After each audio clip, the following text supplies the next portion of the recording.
EAGLES, Eagles.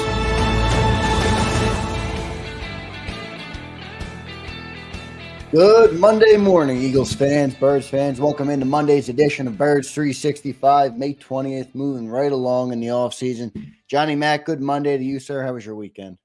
It was good. Gearing up first day ball and field OTAs for the Eagles. So another demarcation line. They'll be on the field this week for the first time, rookies and veterans together. Reporters will be allowed in a little bit later in the week for a quick look-see, talk to some players and things like that. But always good to get back on the field, even though it's just T-shirts and shorts. And, I think people that follow Dan Orlovsky or Chase Daniel, ex-Eagles backup quarterback, recently on X and Twitter, they've been putting, some good videos together where as a quarterback, you see how much you have to do to get ready for this types of thing. And you're trying to throw everything at the players 3 different times. So one of them's mini camp, one of them's rookie camp, one of them's OTAs, and the Eagles will have a mandatory mini camp. This is voluntary this week, but we'll see how that shakes out. And then obviously training camp. So you also heard Vic Fangio say he wants to throw as much as possible at people early and see what they can retain and sort of cobble it down from there. So big step. Don't want to overstate it. Certainly more important for the younger players than the veterans that have been doing it for a while, but it's good to see. It'll be good to see football players on the field at least. Yeah, I want to say good morning to everybody in the chat. We appreciate you for tuning in on Birds 365. Eagles have 6 OTAs sessions planned. It's May 20th, so today will be the first one. Then they have May 20th, 22nd, and 23rd, which I'll ask Johnny Mac why there's just a random day off there. May 28th, and then May 30th, and 31st. So next week will be the last 3 OTAs. 3 of them are this week. Any reason, John, for the random day off on Tuesday? Yeah, it's sort of that ramp up period thing. You don't want to go full bore and then the next day maybe something happens, soft tissue injury. So everything is sports science related, and everything is also CBA related. They collectively bargain this stuff. Yeah, right. In training camp, they now have an official ramp up period. So you don't want to throw people who haven't been doing anything. And by the way, the good players are doing stuff all the time, but you don't want to throw anybody into the deep end of the pool and then say, go back and do it again. And that's how you get those pulled calf muscles and hamstrings and things like that. So everything's sports science related. That's why they do it one day. They power down, then they start up. And obviously you only have the clusters of 3 days. So that's how it's sort of developed. And the Eagles aren't rare. That's typically how most teams do it. Right. So they're ramping up. I expect most people to be in attendance. I know you said it's not mandatory, but you've already seen a lot of the veterans hanging out at the facility a lot this offseason, which I think is great. Jalen Hurts spoke at the event for women fans the other day and said it's about cohesion. It's about, playing together, everybody playing their role. So they know they have the talent. I think it's important that they know it's important to all be one unit. So I think that's what the Eagles' goals are to start to play like that, getting ready for the season. I do want to give a shout out to the Eagles autism event, which was this weekend. Everybody's talking about Jordan Davis, Johnny Mac. Jordan Davis looked good. He looked thin. By the way, Jordan Davis always looks good. Is that a surprise? I know. I remember when I saw him before the Eagles drafted him at the Maxwells. I'm like, man, that guy's huge. But exactly. He looked like You got to see him up close at the Maxwell, and I was there as well. And I didn't know the Eagles were going to take him at the time, but yeah, I mean, he's a 6'6", 340-pound guy who, is not sloppy. He's never been. He looks like he can add weight, if anything, with his frame. That's how big he is. Yeah, he's a big man. Yeah. That's not the issue. The issue is football conditioning, not cosmetic. So you can look at him in a racing jersey and hat tip to the Eagles and all they do to raise awareness for autism. But yeah, I mean, yeah, he always looks like that. It's not about how he looks; it's about can he play. Last year, played about 30 snaps a game. He's got to get that up over 40, and be impactful. And also, Jordan played very well early, and he didn't play well late. Now, you could almost say that about every Eagle, but Yeah.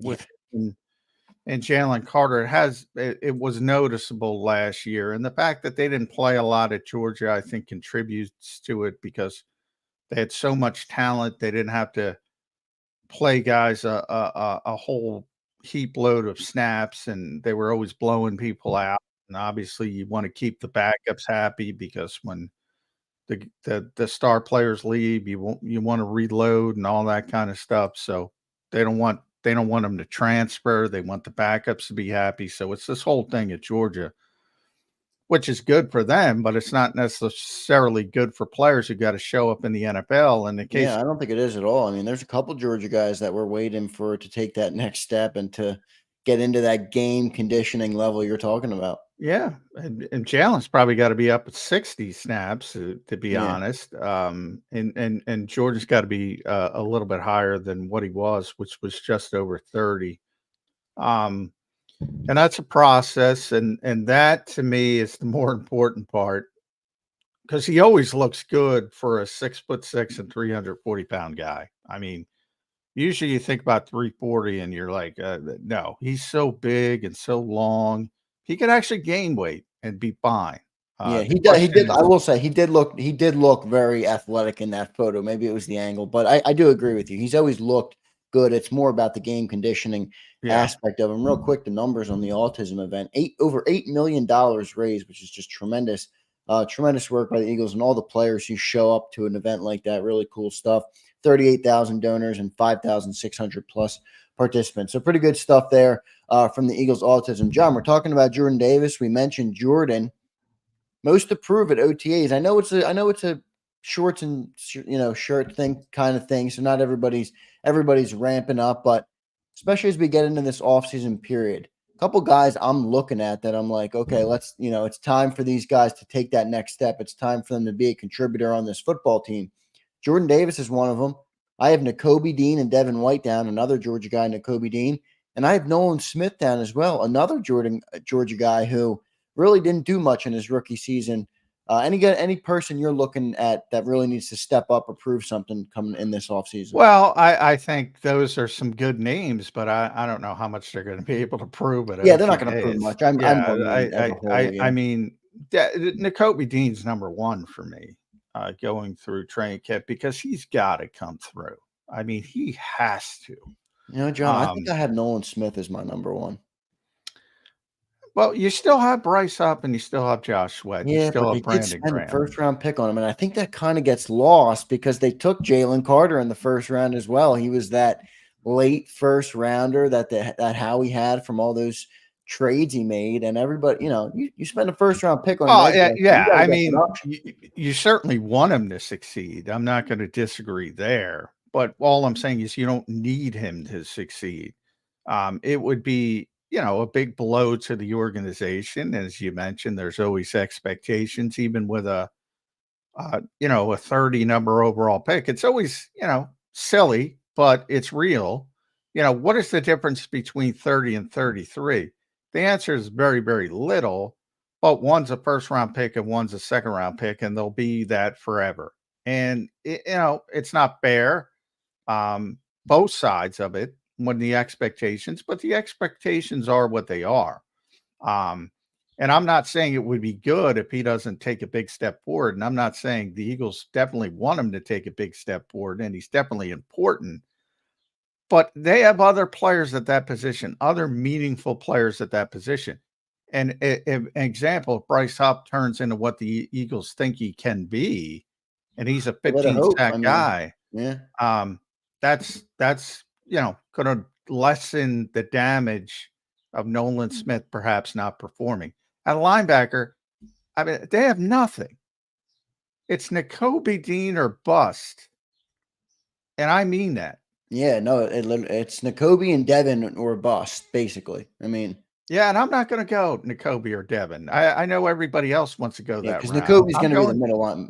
He's going to be that Nakobe or middle linebacker. bust. I've Yeah. seen enough of Devin White. It's not turning around. It's not. Well, can And Devin White so be a serviceable player? Think I Cunningham, something like that.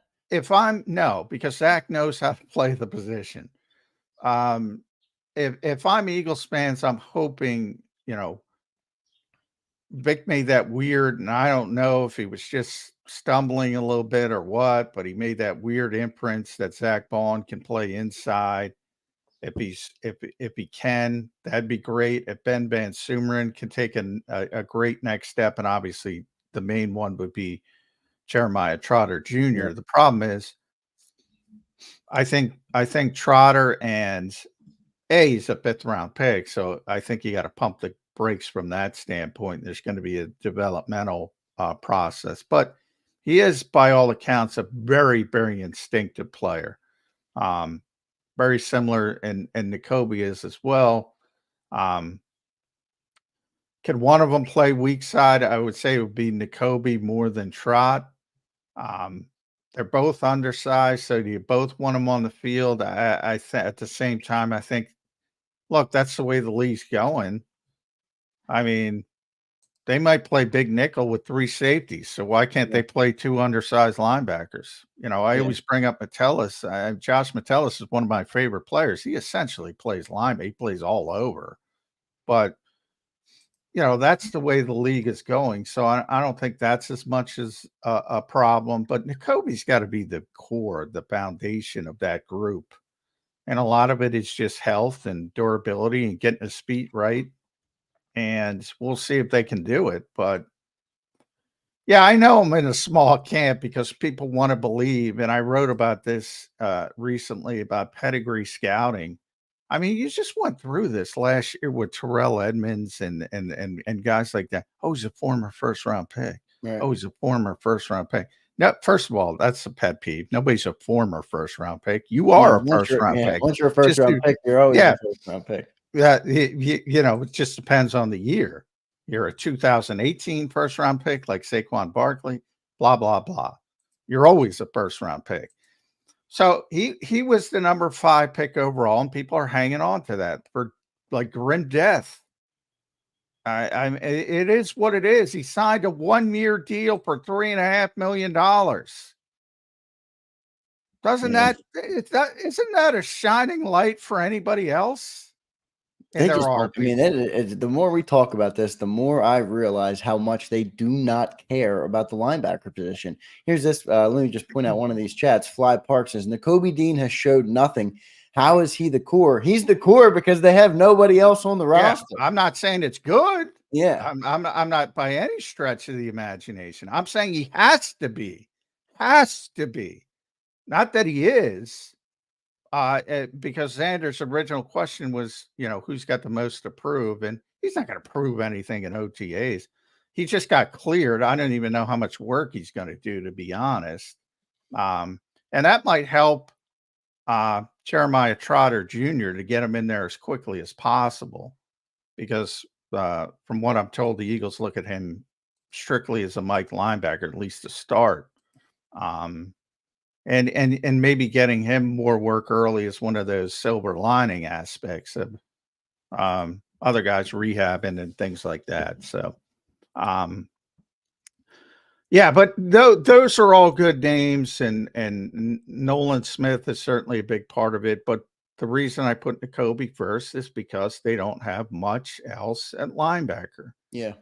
Well, I To will me, say on the Nolan Smith front, I agree they do have players, but boy, John, isn't it a big if to assume that Bryce Huff is going to fill the shoes that Hassan Reddick had? I mean, yeah, I mean, that's why a people have highly fun. But productive player here, Johnny Mack. I mean, Bryce Huff, look, he was great in New York, but he didn't have anywhere near the snap count, and that was a different role. They're asking him to be a significantly better player and play more in Philadelphia. It's a much more valuable position to the football team, which is why I think Nolan Smith, it's show up. You got to show up now.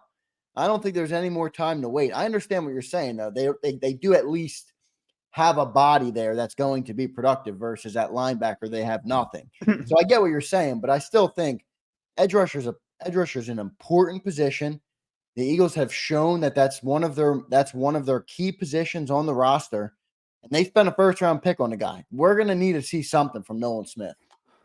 Yeah, I agree. That's the prop that they want to, they want to see a big leap from him, but I think there's a safety net. That's the difference to me. And, you bring up Bryce Huff. That's the trick to it all. I mean, that's the evaluation part of it. They think he's going to be really good. If he's not, have at him. Because, they're trying to straddle that line. They wanted to get younger. They got younger. They got more cost-effective long-term. They got a longer shelf life in general.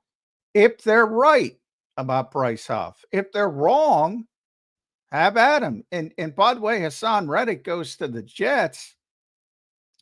And I know people say, well, it's the Jets.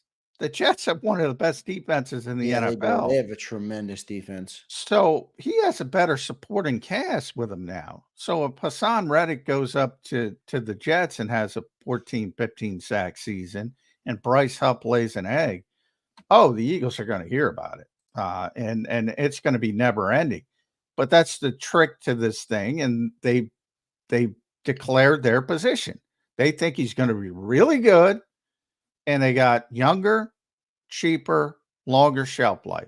And if that doesn't work, again, have at him. But that's their belief. Right. Now, what if he could be 60% of the player or 70% of the player Hassan Reddick is, and then Nolan Smith takes that step forward and closes the gap to that. Well, I will tell you this. I'm seeing it. It is more about it. It is. Maybe he will be, but. It is more than one person is how he got mad during it's more than one player. It's more than one move. It's not a vacuum. So Nolan Smith is a part of it. I'm not saying he's not a part of it. Yeah. But if Bryce Huff is 60% of Hassan Reddick, the Eagles got it wrong. They don't think he's 60%. They don't think he's 60%. Yeah. So he's the more important player than Nolan Smith. They certainly want Nolan Smith to take a huge step forward, but they are counting on Bryce Huff as to be a big time pass rusher. Yeah, it's still projection or still a hope, I guess you could say, for Nolan Smith. Coming up in hour number 2 after we have Jeff Kerr, Johnny Mack and I will do our Eagles 53-man roster first projection. I know it's early, but OTAs are starting. So it's too early, but we'll I'm trying to help the Eagles. Don't even worry about OTAs and training camp. I'm going to tell you the final 53. Yeah. Yeah, so we'll talk about that. We'll do that in hour number 2. Coming up now, we have Jeff Kerr, our Monday guest, as always. Jeff doing great work for CBS Sports, so we'll talk to Jeff Kerr about OTAs. I'll even ask Jeff Kerr about the schedule because we had Jeff on last week before the schedule came out, and I'm curious to hear. I know he was teasing a little bit last week that he had the schedule beforehand. So he's had a week now to stew on what's going on with the Eagles schedule. So we'll get his perspective on that, OTAs, roster projections, all sorts of things. Coming up next on Birds 365 with Jeff Kerr. Don't forget to like the show, everybody. Stay tuned. Jeff Kerr is next. If you missed any of today's show on the JAKIB Media channel, listen to the podcast on your way home. Available on YouTube, Apple, and Spotify.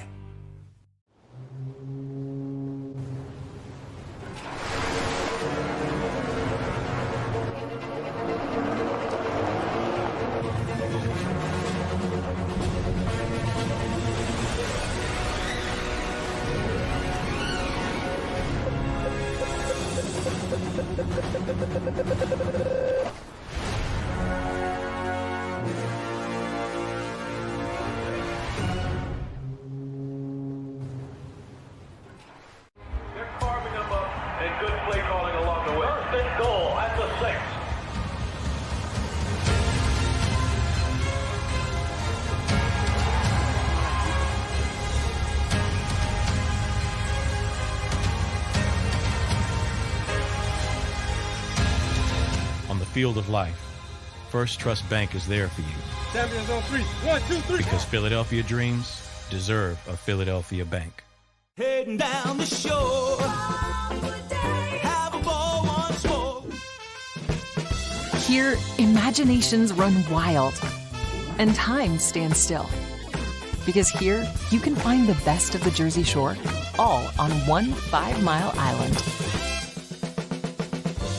So leave the old you behind and get lost in the woods. Wild, wild, wildwood day. Plan your stay in the Wildwoods today.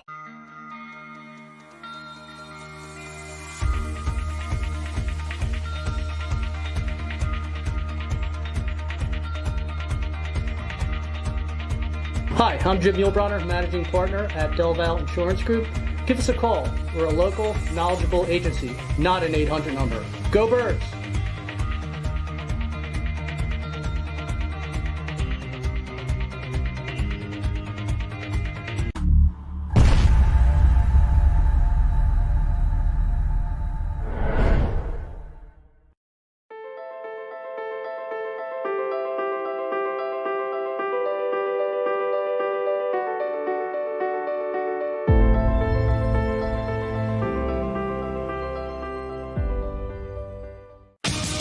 The greatest fans on earth. It's a bold statement, but would you expect anything less from Philadelphia? 58 years of heartache creates a toughness, a grit, a resolve not found in most. Sure, our prayers were answered, but now that we've had a taste, we're looking for more. Pondley Hockey, official partner of the Philadelphia Eagles. EAGLES, Eagles.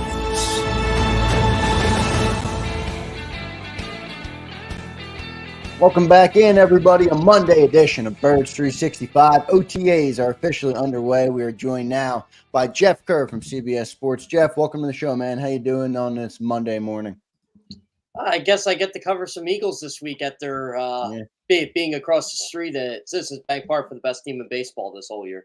Yeah, oh, yeah. Hot, Philly's taking some heat off the Eagles. Is that possible, Jeff Kerr? They are. Well, I'll tell you what, the Phillies clubhouse is the complete 180 of what the Eagles locker room was last week. Whoa. Yeah, I don't get that. I don't think the Eagles locker room was a disaster. I think they played like shit. Like how, Jeff, you have Jason Kelsey and Fletcher Cox and Brandon Graham and Lane Johnson. How does that automatically go wrong? Like, who else has leadership like that? They just played like crap down the stretch. I mean, it happens.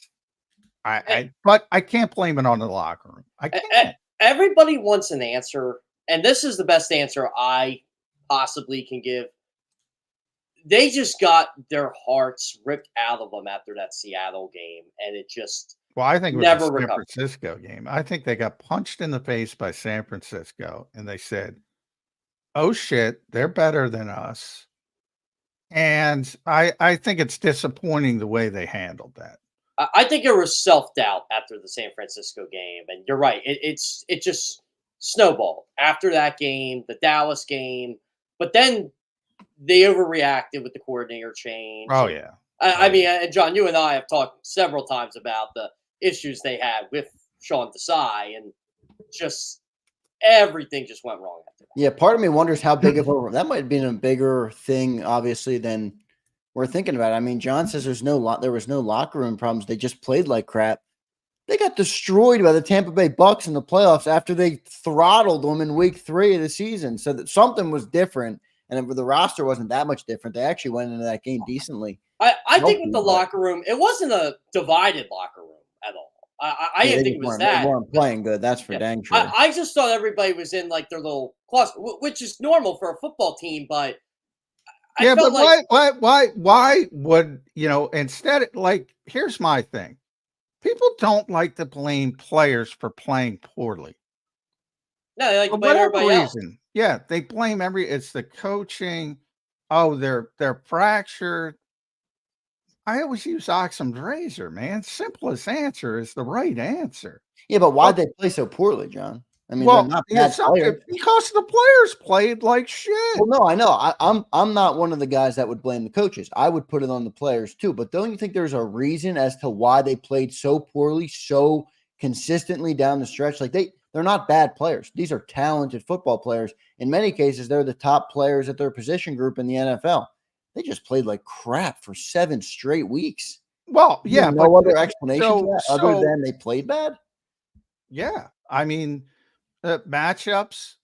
Again, when you bring like the Eagles signed AJ Brown because everybody wanted to go down the AJ route. Not everybody, but the critics, the locker room critics. Oh, he's a cancer and blah blah blah. Far I from would it. say on Far- this show constantly, and Jeff gets to see how engaging, especially behind the scenes, especially when the television cameras leave, and how accountable AJ is and all that stuff, and honest um and yeah, he gets emotional on the sidelines, but I don't know if that's necessarily a bad thing, good thing, indifferent, I would say, because Tom Brady can do it. It's not a problem. I always gave T.O. a lot of credit for being emotional on the sidelines. Yeah, well, he was also an issue behind the scenes. AJ's not doing push-ups in his driveway and having press conferences and things like that. So that comparison's silly.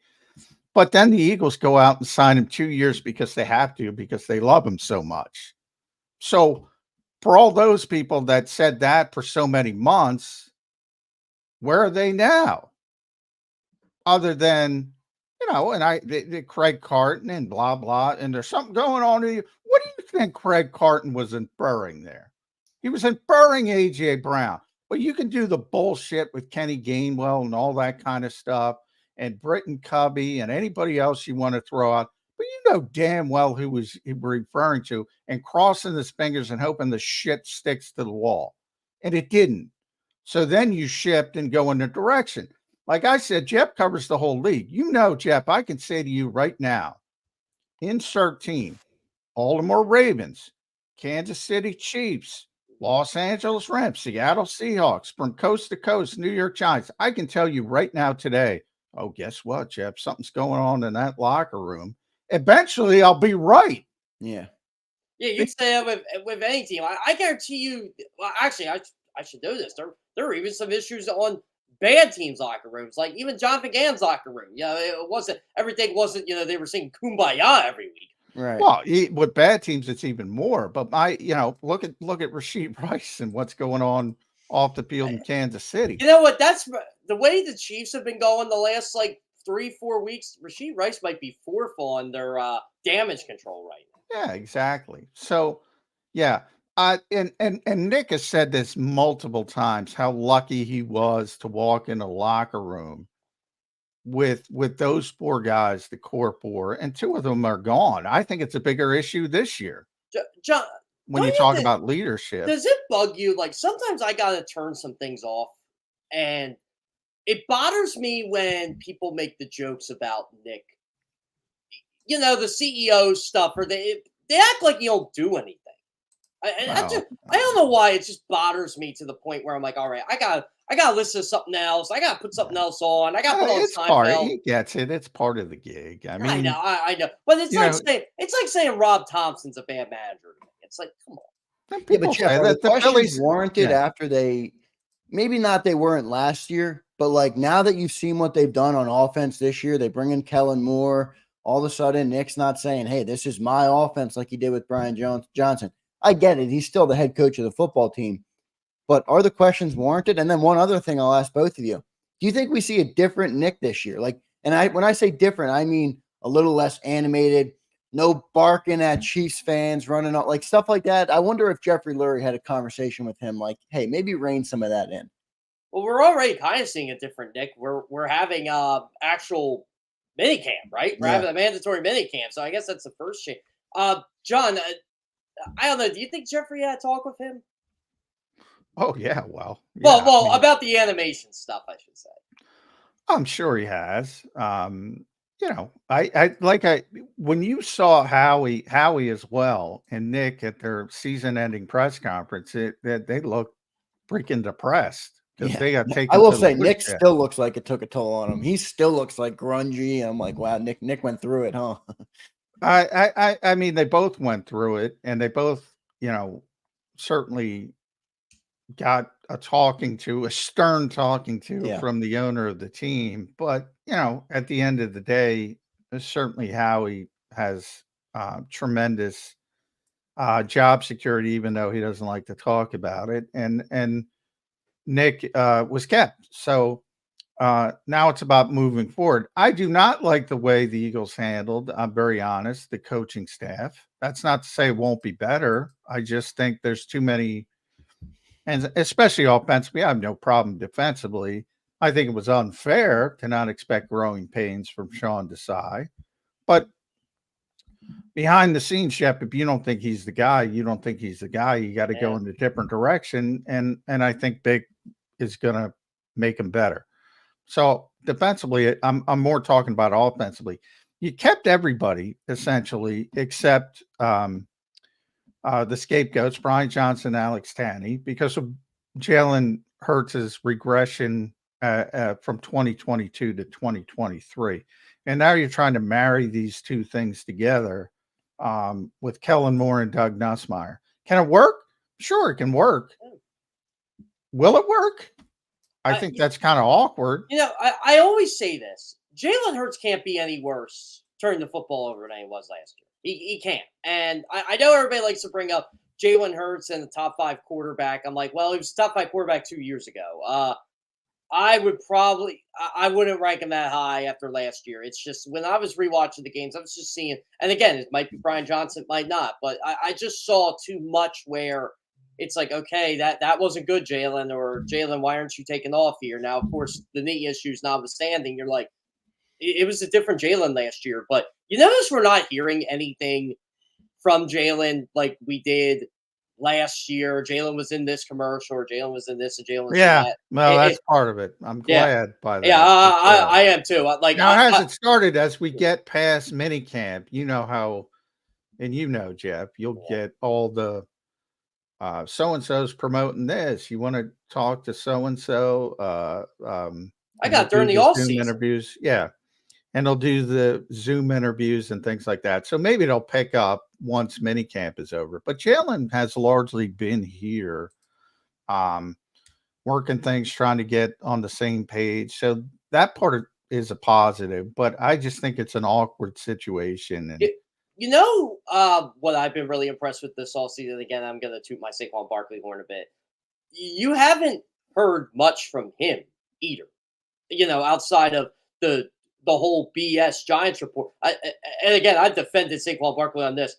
You can't, I forget how I worded it, but basically you can't enter the building if the building is locked. And, the whole Saquon Barkley turned down an offer from the Giants. That is the farthest thing from the truth I've ever heard. They didn't want him. Yeah, they don't want him. The weird Saquon, and by the way, Saquon's, because people get mad at me because I said I don't necessarily agree with the Eagles' evaluation of the player. Nobody criticizes Saquon as a leader, as a person, all that. Only good things to say. He's the leader they need, John. That's what they needed, a guy like that. I mean, I harped on how bad their running backs were all last year. Everybody goes, DeAndre Swift ran for 1,000 yards. I'm like, well, okay, let's look at since week 4 where he's averaged like 3.5 yards per carry. And you can't tell me the Eagles have the best offensive line in football and then tell me their running game's good when I'm trying to tell you it's not as efficient as you think it is. And a lot of that had to do with Jalen, but outside DeAndre Swift, they really didn't have anything. And DeAndre Swift he wasn't mid, he was above average, but they could have done better. He was a solid player. Yeah, he was. But obviously, you and I have talked about this, John. A lot of beat writers have talked about. We didn't think he was going to be back after last year. No. And that was before the end of the season. Well, he wasn't happy with the offense as well. He wanted to be more involved. But I going back to Zander's point, and I'll ask both of you guys when we're talking about the locker room. So I want to turn that in the other direction and say, when you talk about players not performing, and you talk about, because I saw this, and when I see this, I cringe, Jeff. Oh, the Eagles had a high school offense. They That's didn't help. BS. They got to Yeah. help. They got to help Jalen Hurts. So I turned that on more, and they got to have answers for him. And they don't, at all costs, don't blame the player. So why did it work for so long? The high school offense. It was a top 10 offense last year. Yeah. Why did it work for so long? Why did they win? What was it? 26 or 28, whatever it was. I forget at this point. Why did they win? It was 28 of 30. 28 of 30. Yeah, they were on a historic winning record there for a while. So why did they win with that shitty high school offense with no hot routes, which is the dumbest narrative in the history of the world? Because people have no idea what they're talking about. Again, I'll say it. I don't care. John, I'm telling you this as someone who covers a baseball team almost every day. The stuff you hear, the stuff you get on that Forsaken app, you're like, what are you talking about? Like the other night, the Phillies lost. They lost the game, and people went Alec Bohm to bunt. I'm like, you want a guy who's hitting 430 but runners in scoring position to bunt? He's an all-star this year. So those are the same people giving the high school offense crap. Yeah, I agree, and this is where it is players. I mean, the NFL is a players' game, but I do think it's fair to wonder, just to play devil's advocate, when players aren't performing, is that also solely on the players, or is there other variables that go into that, such as coaches? Like, and I wanted to ask you guys, John, you brought up Doug Nussmeier. How much does the quarterback's coach have a role in the don't get me wrong, and Vic talked about this as well when he spoke. He loves baseball so much. He got asked the question, way back when, why did you not go into baseball and be a coach in baseball versus football? And he said, you can have more of an impact in football. Let's be honest. The coaching means more in football than any other professional sport. Right. It does mean more. Yeah, it does. Like, I mean, you see impacts in a locker room, what a coach can have, but you're right. It's completely different. I remember, John, we were talking at this time last year, and Zander, you're probably listening to the whole thing. Like, who was going to have the bigger impact in terms of what was the coordinator changes? Was it going to be Brian Johnson, or was it going to be Sean Desai? And I remember we were kind of mixed. I said, they're going to miss Shane Steichen a lot more than they think, and that ended up being true, but they really missed John McCann. Yeah. But to further that point of what Vic said, it's still, and he also said, what's the most important part of your scheme? And he essentially said good players. Which is awesome. Yeah, it is awesome. And basically, your job as a coach, and Nick has talked about this in front of the cameras, behind the cameras numerous times. Your job as a coach is to take a player a little bit further than where he could get on his own. In other words, improve his technique. If it's Jeff Stoutland with the offensive line, Jordan Mailata being the biggest success story in his history and just unbelievable story. At wide receiver, maybe it's sharpening the route running, expanding the tree, things like that. But if you're good, you're good. It's just a matter how good you're going to be. And if you're not as good, you're going to struggle, obviously. It's still more on the players. And players respect coaches who can take them a little bit further than where they can go on their own. So what happens, though, when they underperform? Is that just solely on players, too, or is there at least some coaching that's involved in that? It's the same thing. There's some coaching, but it's the same thing. Right. The vast majority is on the player. The vast majority is on the player. Like, you can't play well and go 10-1, and then the defensive line. Look, they have good defensive front people. The Eagles have good defense. They have some issues on the back seven last year, significant issues. Their front is talented. And those guys were undisciplined and unfocused and freelancing. And some were checked out. Yeah. You could blame it on Sean Desai and say, oh, he doesn't have a presence as they kick his butt out the door. Or you can blame it on Matt Patricia and make all the jokes and say he's a terrible coach. But you do you really think, hey guys, go freelance? Do you really think that's coming from the coaching staff, or do you think they're pissed off? The best player on that defensive line last year retired. Point blank. He was Certainly their most consistent. Yeah. Yeah. And you know what was so weird? And I wish I would have had a chance to talk to him about this at the end of the year. A guy like Josh Sweat, who has been really good late in games and who has been really good in the final. I looked this up in the final quarter of the season, 21, 22, 20, really good. That's how they got paid. Last year, zero around the stat sheet. He had his pressure rate dropped, no sacks. It was so bizarre. And then you got on the other end, Hassan Reddick basically, I'm getting sacks. And when he did get his sacks, they were late in a blowout loss to Dallas. So sacks are the most overrated stat. My old co-host Jody Mack is probably getting mad. Unless you're a Watt, then they're not overrated. They are overrated. They're just such an overrated stat. It's never a bad thing. Don't get me wrong. But Chris Long says it, and Chris Long, for years, I mean, that's his life, right? Pass rusher. Chris Long was in the league 13 years too, so you don't last 13 years without getting pressure on the quarterback. He said sacks are created in so many different ways. You got to look at each individual. Did somebody get an interior push and run the quarterback right into you, and you get the sack, or maybe you beat it? There's so many that they're so overrated. Now, what isn't is when you have consistent producers like Hassan Reddick, that's meaningful. But just to look at sacks, and I bring up Jordan Davis all the time because I just wrote about Jordan.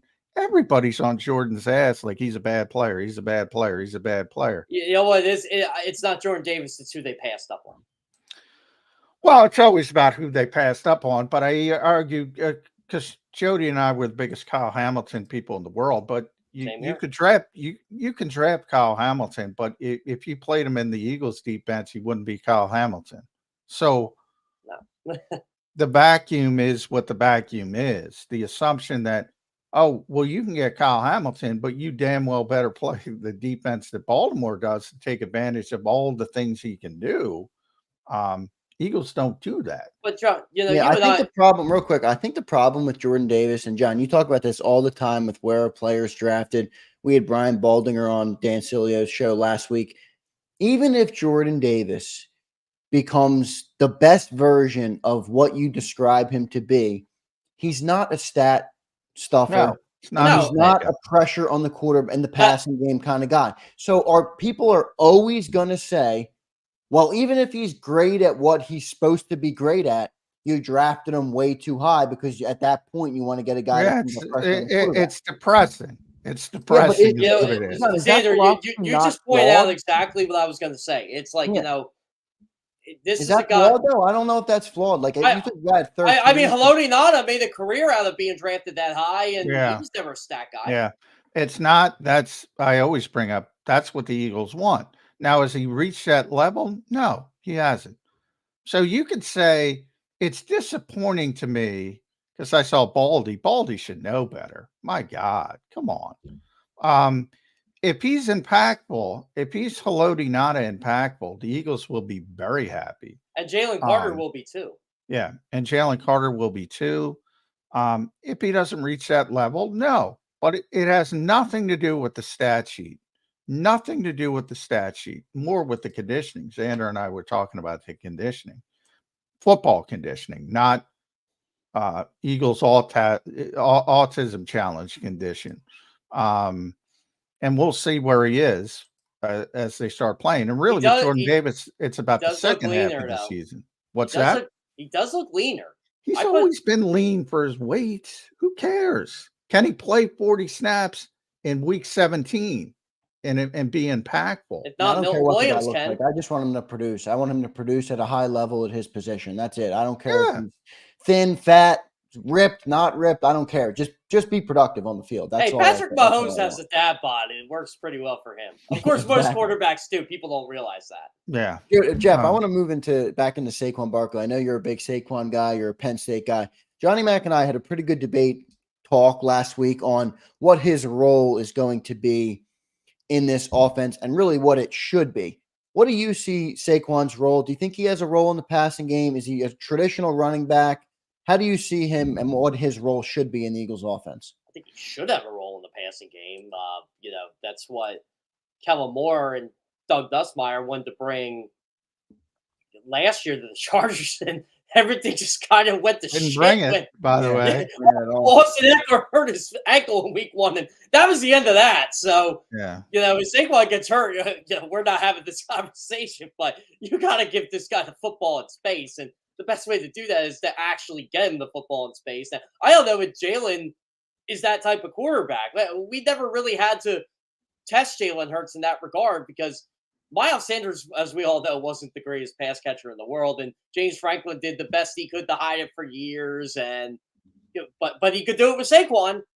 So I personally would like to see Saquon involved in the passing game. I think it's going to open things up in the slot. I think it's going to open things up for AJ, for Devonta, for Dallas. I think that's a different wrinkle you have to put in. And I think the quarterback is sincerely going to work on that this offseason. I think that's part of what they're going to do. But really, I'm a big yards from scrimmage guy with Saquon. If he can get you 1,500 to 2,000 yards, I know it's asking a lot, but this is a guy, this is a 3-down back. This is a guy that can do it. So as long as he's healthy, and that's going to be the question the whole year. Saquon is a freak of nature, but Saquon has also had quad, hamstring, ACL, you name it. And 1,500 NFL touches. Thanks, John. Jeff, you could argue if he doesn't get 1,500 to 2,000 yards from scrimmage, he's not living up to the contract. Because I don't know exactly what the numbers were, but DeAndre Swift was well over 1,000-yard rusher. Miles Sanders was over 1,000-yard rusher. I think DeAndre added a couple hundred. I think DeAndre ended up at like 1,200 yards from scrimmage, which is low, by the way, even for his. And again, you had to give DeAndre Swift the football in space. That's why you got him, and you didn't throw him the football. And they didn't do it. So why are they not going to do it with Saquon either? That's why I'm hoping DeAndre Swift, like the Bears use him, right? Boy, this drives me crazy. I've become a big Anthony Edwards guy in the NBA playoffs. Oh, he's a stud. And by the way, he didn't even play well in Game 7. No, and he made the shots he had to make. Yeah, he made the shots he had to make. But they came back. They won. I'm glad because I think he's the next NBA superstar, and at least we get to watch him for at least one more series. But I bring him up to say this: the NBA mentality. Look. With the Timberwolves, it's Edwards and it's Karl Anthony Towns, or even McDaniels has become a good player. They have the 6th man of the year, Naz Reid, who was a big. Naz Reid was everything the Sixers were thinking Paul Reed was going to be. Yeah, it was a big part of that comeback win last night. But anyway. By the way, I just want to add something. I'm going to spew some Jokic hate right now. Karl Anthony Towns getting those rebounds and Naz Reid's beating Jokic on the boards. Yeah, again, Jokic is not a good defensive player. Stop trying to force that into people's heads. No, but also stop trying to force that Joel Embiid's better. No, he's not. KAT hustles for his board. I don't care if he's healthy, injured or not. My only point of going down the NBA route is, does anybody look at Minnesota or even Denver, with Jokic and Murray, and say, oh, today we got to get Naz Reid involved. Today we got to get blah, blah, blah involved. No. Who's open Nobody. is open. Nobody. You do what you do with the opportunities you get. And if you're a great role player like Naz Reid, you become 6th man of the year.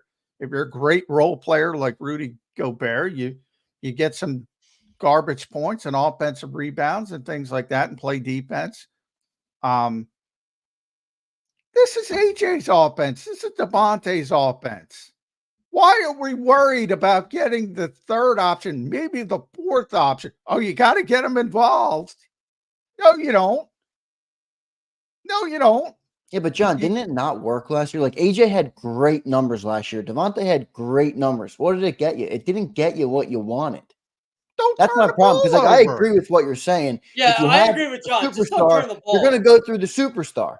But don't turn the ball over. Yeah, you have well, a that's top partly 5 why I offense. came up with 13 wins. I mean, you guys, you Johnny Mack, you didn't like my 13 wins, but if they get rid of those turnovers, it's largely the same football team on offense. Exactly. They might win. Exactly. I mean, they were 11-6 last year. You know, Get rid of those turnovers. It's They're probably crazy. going to win 2 more So, games. so at I'm a least. big points and yards per possession guy. Everybody looks at points per game. It's kind of a flawed stat. Points per possession is like the real stat if you want to look at it. It's not a high number, but the Eagles were 2.3 last year. That was top 6 in the league. Oh, by the way, it doesn't count the turnovers. So you don't turn the ball over, it's probably top 3 again. Like Johnson, just don't turn the football over. Yeah. It's as simple as that. The thought process that, and I got one of these going back to Brian Westbrook and Deuce and that, and I'm like, it's a different era. I just want to stop people. You Well, mean you don't want Ricky Waters getting the ball every carry, John? I mean, Averaging 3.7 yards per carry, 3. If you average 3 yards per play, you get a first down every time. if you give, first of all, if you give Saquon Barkley the ball 30 times a game, you're taking it away from other people, and you're also going to get him hurt, by the way. Oh, yeah. He's not lasting if you give him his role. He's a running back. No running backs last. Yeah. I give DeAndre Swift credit for staying healthy. Yeah. You know, if it's a big third down and you get him matched up with a linebacker, yeah, take advantage of it. You hit him. His job is to be impactful, just like I said with Jordan Davis. Impactful in the touches you do get. But the volume guys on this offense have to remain A.J. Brown and Devontae Smith. Is that controversial? Evidently it is. Oh, by the way, those two want the ball, and deservingly so.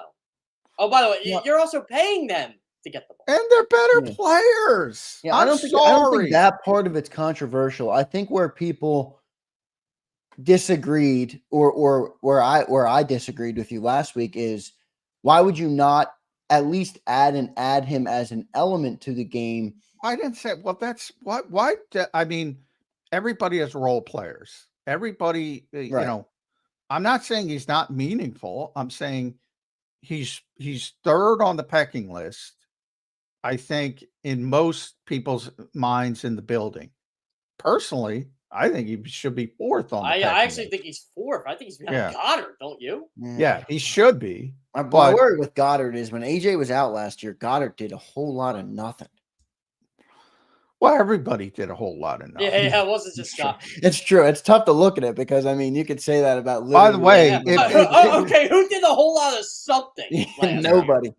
By the way, if you go back to 2021, the year before AJ got here, it's the same offense in Tampa that it was in 2021 as it was in 2023 without AJ Brown. Yeah, they're not as good when AJ's not on the field. By the way, we come a long way. Maybe recognize that. We come a long way from Devonta Smith being the number 1 and Quez being the number 2. Boy, I used to get yelled at for saying Quez Watkins cannot be a number 2 receiver. Oh, I used to get murdered. What do you mean? He's one of the best number 2s, and I never get the mea culpas. Yeah. I get shit wrong and admit it all the time. I can back you up on that. I saw all the comments. If you ever want a good follow on Twitter, go look up Nick Pacone. That guy keeps receipts of everything everybody says or finds it and just takes a screenshot and puts, "Is this you?" And he did it a lot with Quez Watkins last year. It was awesome. Well, I don't agree with that either. But, you know, people should be more self-aware. I'll say that, you know. We get it. You like the team. You like all the players. But it's not awful to point out that, you know, somebody's not going to be Jim Brown. That's not necessarily an insult, or he's not going to be. How many people can be Jim Brown? Barry Sanders, Adrian Peterson, Walter Payton. Yeah. That's about it. Yeah. Or Christian McCaffrey. Yeah, he could be him. I consider him more of a Marshall Faulk type. Yeah, well, that's what the Eagles think Saquon Barkley is. I'll take that. I think we'd all. I'll be the first one, by the way, to raise my hand if he turns into the impact that the Eagles think. The Eagles think he's the next best thing to Christian McCaffrey. If he becomes that, I'll be the first one to say The Eagles were right and I was wrong. I have no problem with that. I firmly disagree with their evaluation of the player.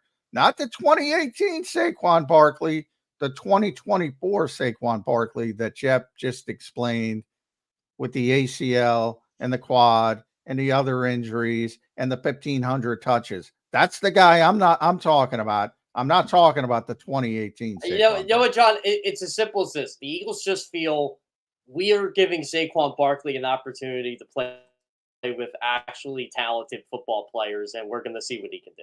Well, I agree with that too. That's He'll be better. That's a fair point. I mean, how good can he be just with the improvements on the people around him on offense? Well, you mentioned some of the guys, and Jason Kelsey said this. There are certain guys who will perform no matter what. Supporting cast, scheme, philosophy. He is not one of those guys. He proved it in New York. He is not one of those guys. Not an insult. There's very few of them. AJ Brown's one. AJ Brown's one of those guys he could perform no matter what. Yeah. He did it. Yeah. I mean, he also took off to he also took it to a new level when he got to Philadelphia. Can Saquon take it to a new level? I think that's what they're banking on. I think they're banking on the AJ Brown style impact. John, I tell you what though. If you're right, and I think you're right, I agree. You're right a lot on this football team. If you're right on Saquon Barkley, and he is exactly as you explained, I don't see how in the world that this contract ever made sense. I'm not even worried about the contract. The contract's overblown. It's a 2-year contract. Let's be real. The of the player, the evaluation. Yeah. Forget the contract. It's like draft pick, right? Where when you give a guy that much money, it comes with an expectation. It comes with everything else from the. Oh yeah, the expectations will not the expectations will not be reached, nor should they be. Nor should if they win a Super Bowl, it's reached. Well, that's true. Good point, Jeff. If you win the Super Bowl, nothing matters. Yeah, exactly. Everything worked, but. From the expectation standpoint, they shouldn't even have a chance to be reached because, again, he should be lower on the pecking order. I think people, not everyone, but there's a lot of people that think he's going to be the guy. He's going to be the ship. He's going to be the Christian McCaffrey. He's going to be the difference in this offense. And I don't even think he'll get the opportunity to do that. I don't either. So it's kind of hard to live up to that when they don't get the opportunity. Saquon 1.0. It's not going to be McCaffrey 2.0 because they just don't. They're not going to use him like that. They don't have the quarterback. They don't have the system. What they're going to get is a better running back than they had. They're going to get a better pass protector, I don't even know if he's a better pass catcher than DeAndre. They just never gave DeAndre. I would say DeAndre was a better pass catcher than Saquon, but DeAndre is very good. You just never saw it. Yeah, and that's why he was pissed off last year. Yeah. He got 30 catches or whatever it was. Yeah, he usually gets 60. He's getting 30. Hey, and he's probably like, I'm healthy. What do I got to do? Now, he's a much better pass catcher than Miles was. Well, that's not hard, John. I love Miles Sanders too, but that ain't hard. Yeah. But are we going to guarantee he's going to be a better runner than Miles was in 2022? I can't guarantee that. It's possible. I want him to be a better situational runner, if that makes sense. Like we go into the Super Bowl and Miles Sanders reverts to old Miles Sanders, bounces it outside. Now, Jeff's the Penn State guy in the Super Bowl. So I'll defer to Jeff on this one. You're the Penn State guy. He's a bounce out guy too, isn't he? He's not going to be the north south guy. So, okay, this is basically the Penn State way. Last year they tried to reverse everything and make their big play backs go through the chains, go through the A gap, just kind of, okay, we're not going for the big plays. We're going to be more efficient. That did not work. Now it's, okay, we're going to switch the offense up again and we're going to do the big play thing. And, because that's what got Saquon Barkley drafted what was he drafted? 4 or 2? Number two overall. And that's what got Miles Sanders one of the best running backs taken. And that's what's going to get our guys drafted because you got 2 guys that are going to be drafted next year criticized for, well, they didn't make any big plays or they didn't make any splash plays. Well, no, the offense took everything away from them. So, Yeah, they're bounce out guys. They're searching for the big play. You get that zone read, and there's an excellent opportunity they can break it. That's why Saquon was so appealing to a lot of teams. I was shocked he was taken 2 overall. So I think Dave Gettleman. Dave Gettleman. Dave Gettleman. I wonder if he still uses the old Mac, like the really old Mac. That was one of the great press conferences of all time, where he just made fun of the people with the computer keyboard, criticizing him for the value of picking a running back at number 2. And guess what, Dave? They were all right, and you were wrong. They were all right, and you suck at your job, and I don't even know where you are anymore. Maybe Well, we should is get it him on true here. that what was Christian McCaffrey drafted? He was 7th overall? He was 9. 9 was overall? So that was the Yeah. one. This is what I've heard. Jeff, John, you can confirm and or deny this. He was the one running back that the Eagles would have broken their mold for. Oh, yeah. and drafted That's him who they round 1. wanted. Yeah. They were going to draft him. 13th. They had the 14th pick. 14th pick. I kept hearing it was either Christian McCaffrey, and if he wasn't drafted, it was going to be Marshawn Lattimore.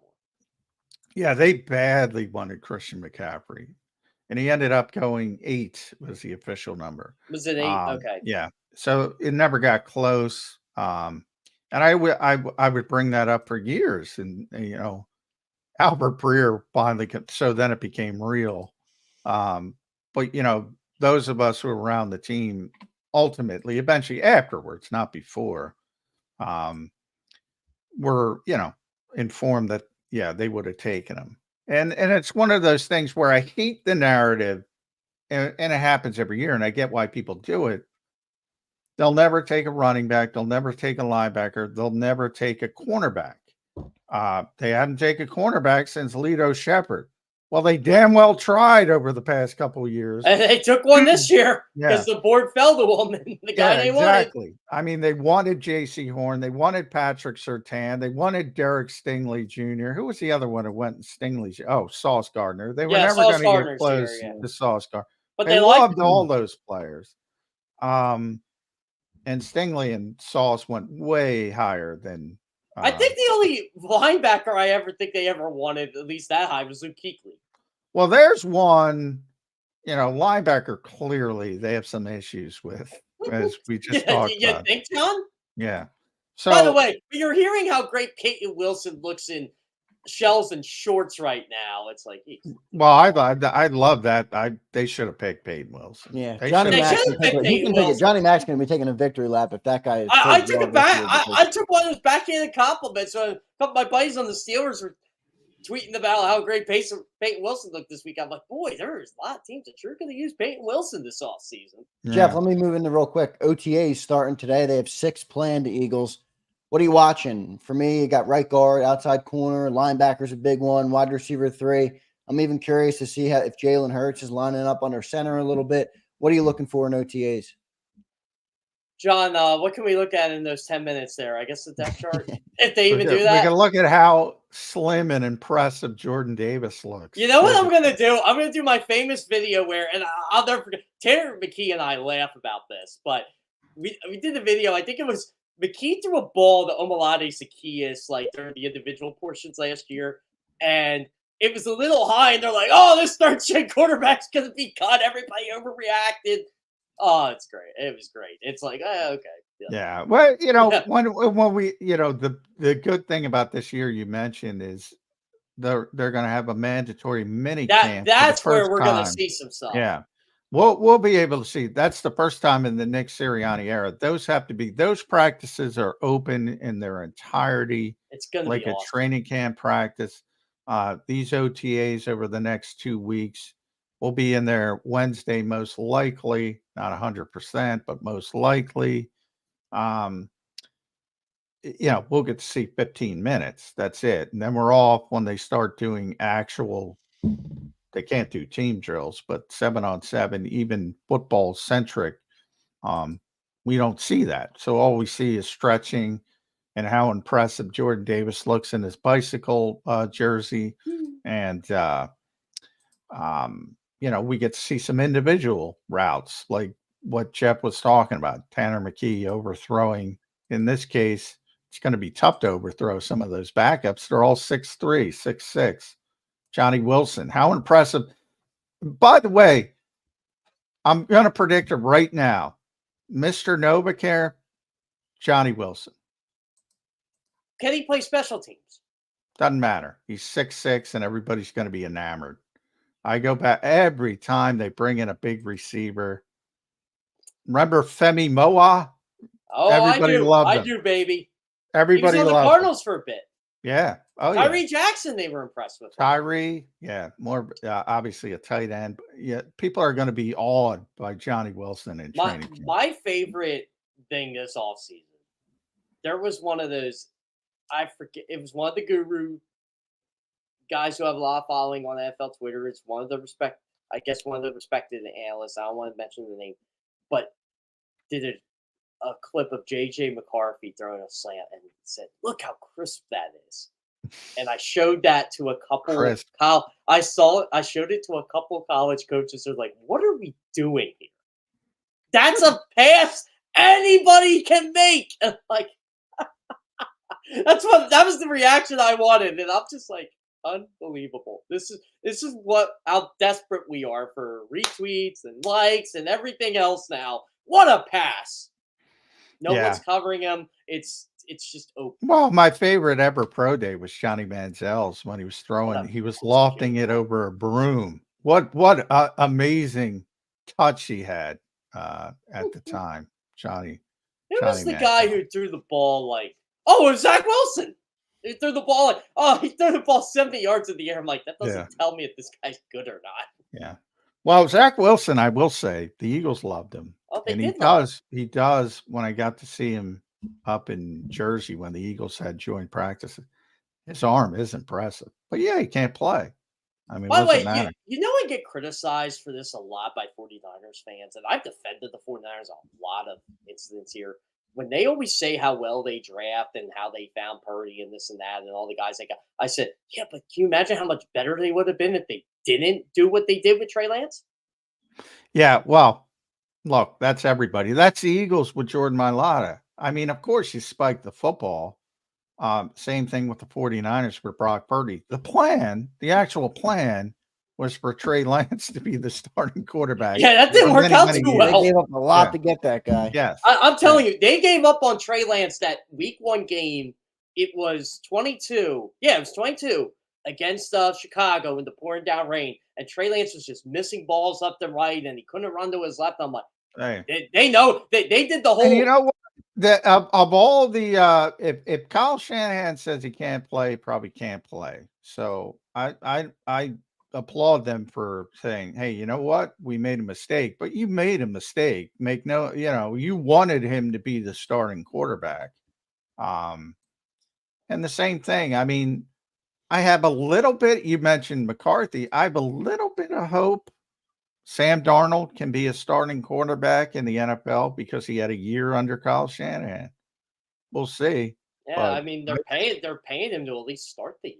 I think the best case scenario for that team would be for JJ McCarthy to Jordan Love it for a couple years, but for that to happen, he's got to play well. I'll say this: if JJ McCarthy does play his rookie year and is good, I won't be shocked just because of the cast he has.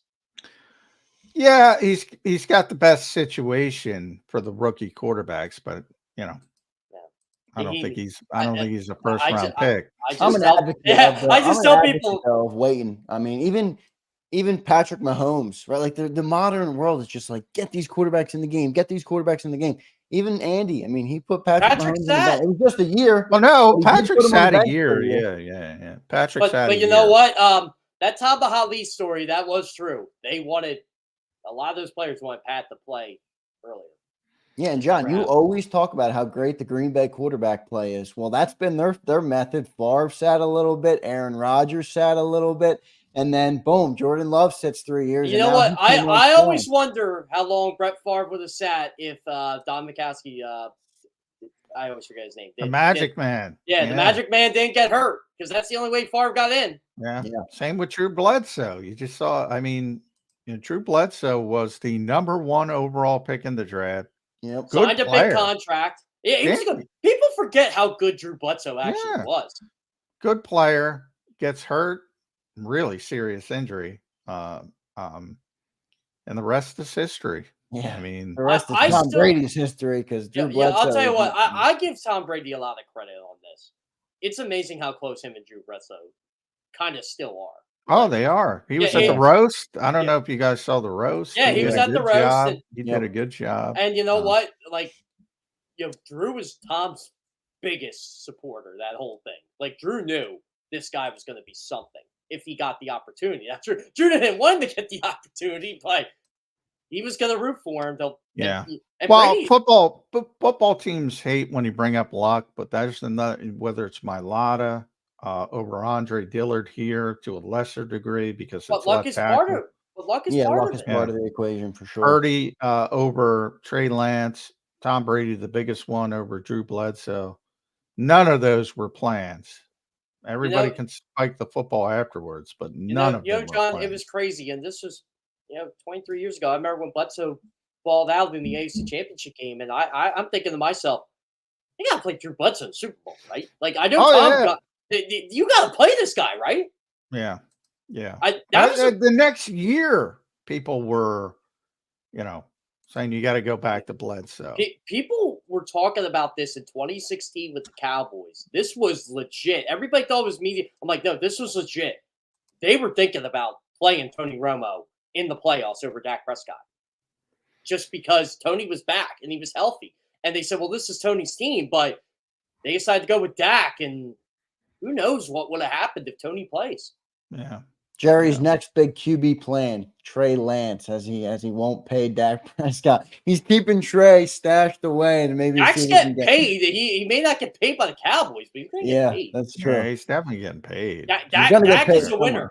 Yeah. Dak is a winner in that regard. He's taking advantage of the Cowboys. Yeah, he's going to get paid. That's for sure. Jeff, thanks for joining the show, man. We'll catch up with you next Monday, or maybe not next Monday, depending on what the schedule is. It's Memorial Day weekend. Yeah, isn't next Monday Memorial Day? Yeah, Memorial Day. So we'll figure it all out. But Jeff, thanks for joining the show, man. We'll catch up with you soon. Yep, you got it. Thanks, guys. Thanks, Jeff. See you, man. There's Jeff Kerr joining the show. Coming up next, Johnny Mac and I are going to do our 53-man roster projection. Take this to the bank, everybody. May 20th. We are picking the roster. Fast forward to week 1.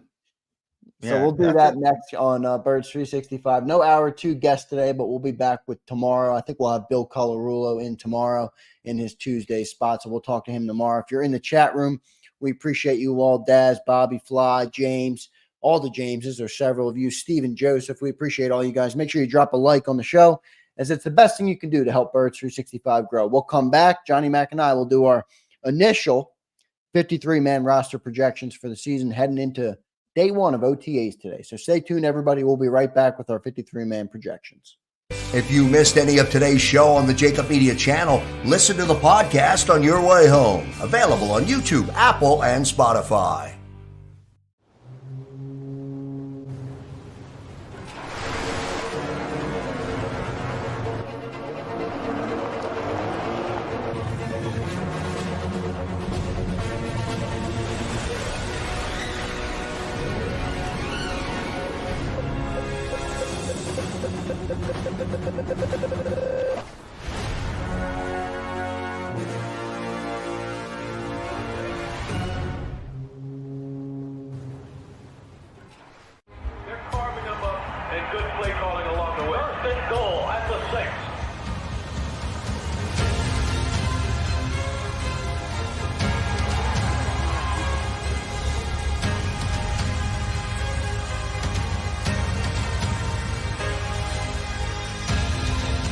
Field of life, First Trust Bank is there for you. Champions on 3. 1, 2, 3. Because Philadelphia dreams deserve a Philadelphia bank. Heading down the shore. Have a ball once more. Here, imaginations run wild and time stands still. Because here, you can find the best of the Jersey Shore, all on one 5-mile island. So leave the old you behind and get lost in the woods. Wild, wild, wildwood day. Plan your stay in the Wildwoods today.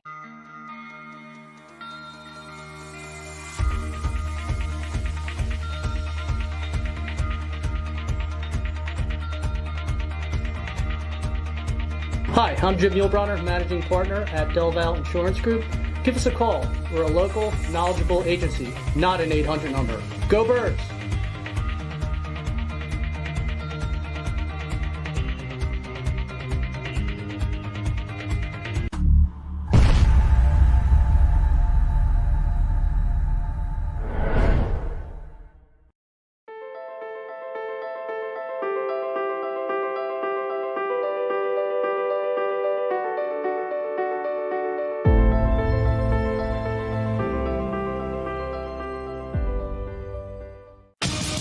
The greatest fans on earth. It's a bold statement, but would you expect anything less from Philadelphia? 58 years of heartache creates a toughness, a grit, a resolve not found in most. Sure, our prayers were answered, but now that we've had a taste, we're looking for more. Pondley Hockey, official partner of the Philadelphia Eagles. EAGLES, Eagles.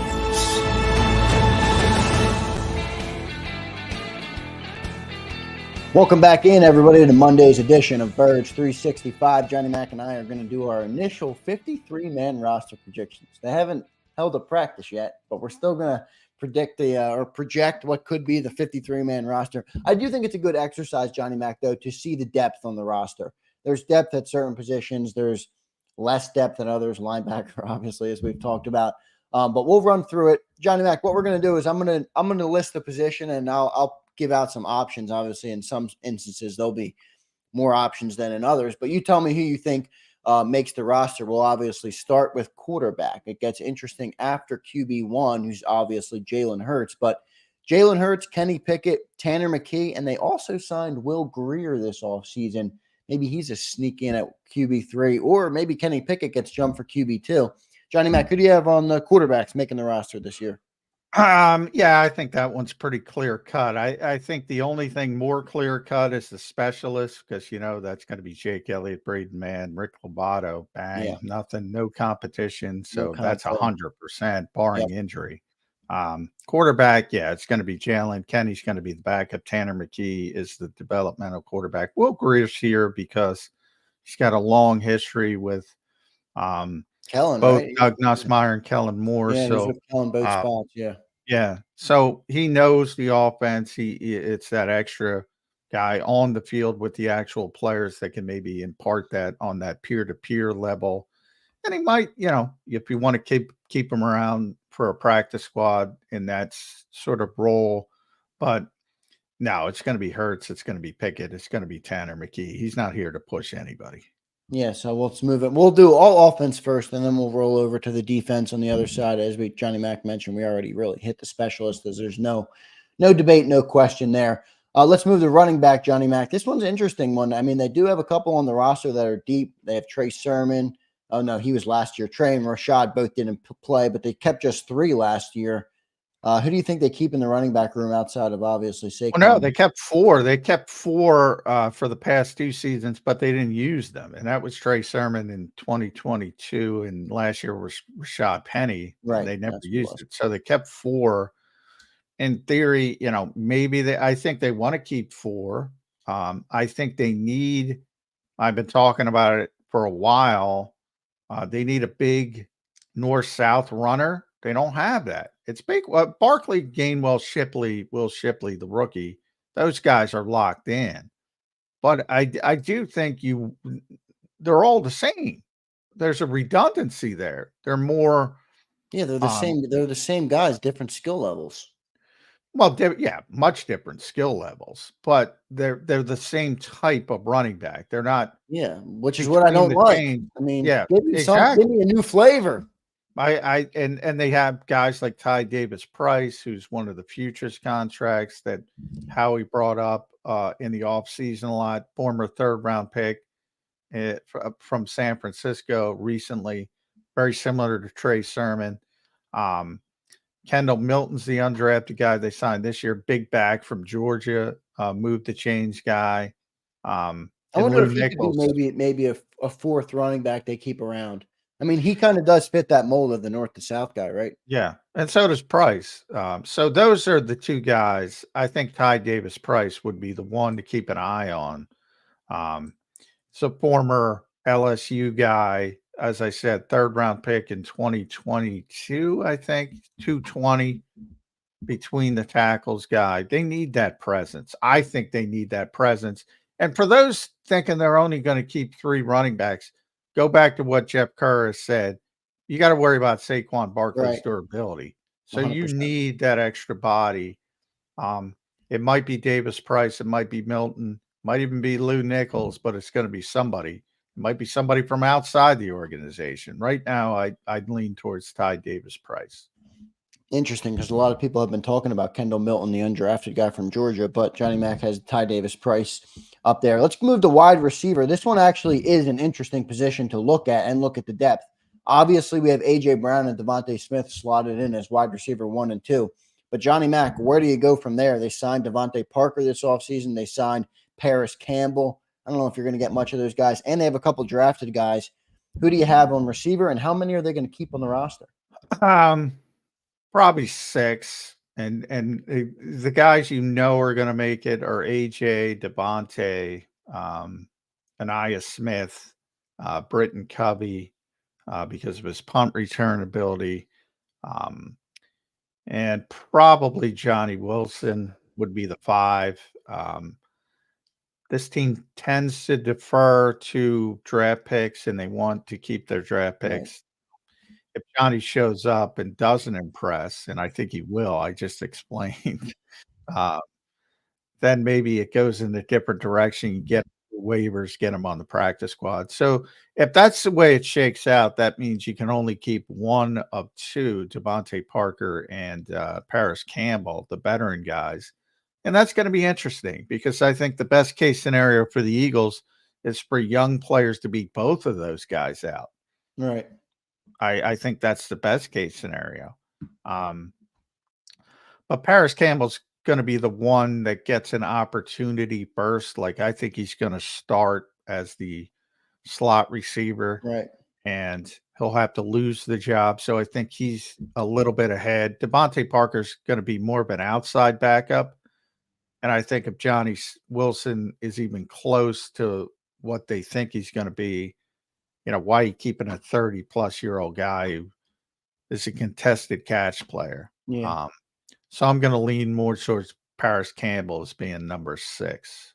Yeah, a little bit of redundancy, I guess, if you keep Parker and keep Johnny Wilson. Any chance Johnny Wilson could be a slot? Is he too big?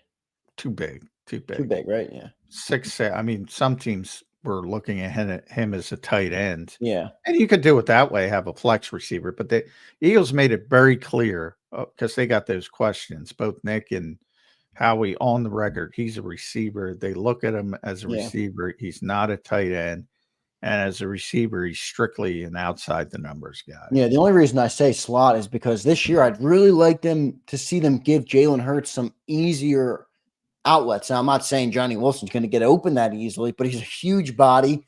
I don't always want to see Hurts have to make these big, huge throws. Like, make it easier a little bit. Give him a 6'6" target across the middle, 5 to 8 yards deep. And if Hurts needs it, he's there, at least on the move to try and get him. But he might be too big. I should add with Covey, some people think because they drafted so many players who have return ability.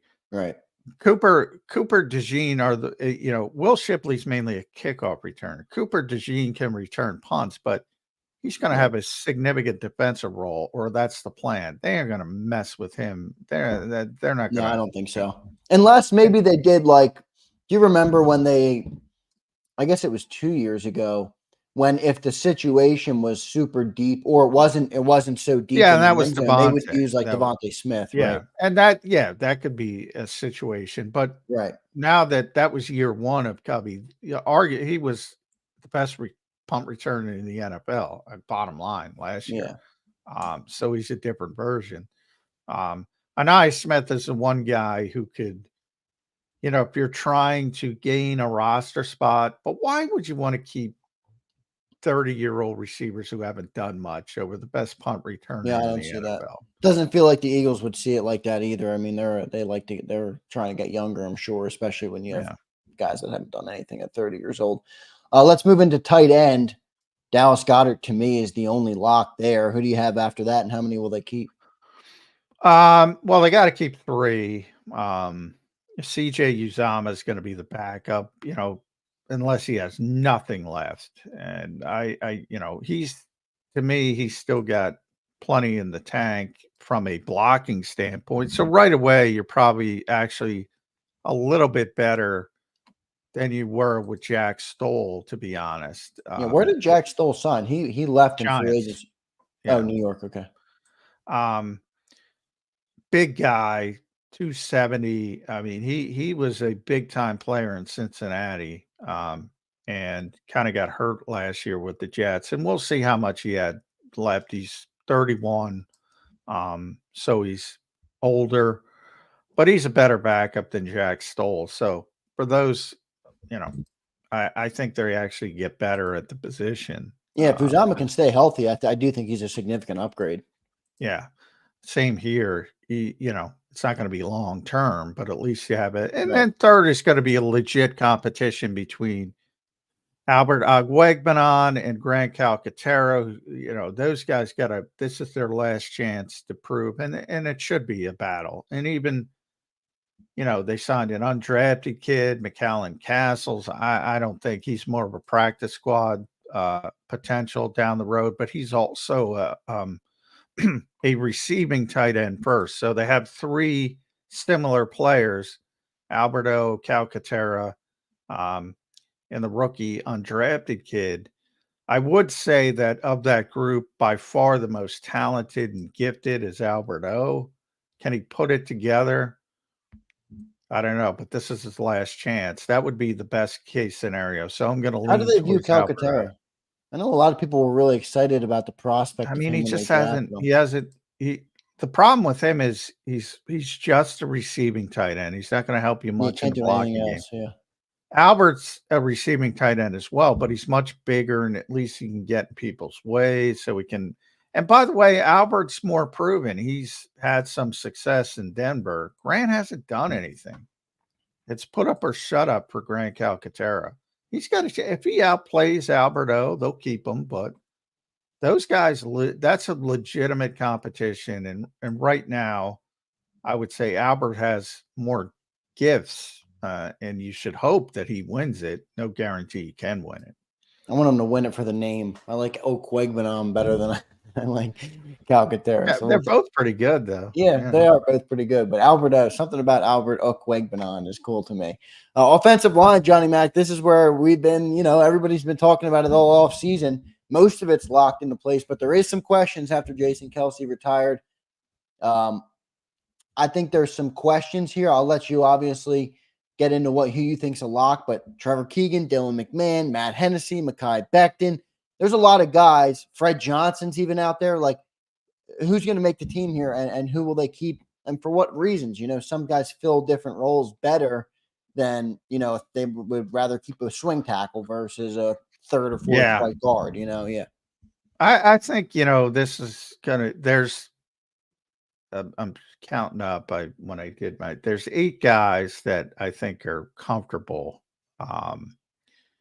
And that's obviously the starters from left to right: Jordan Mailata, Landon Dickerson, Cam Jurgens, Tyler Steen, and he's a starter, penciled in, Lane Johnson.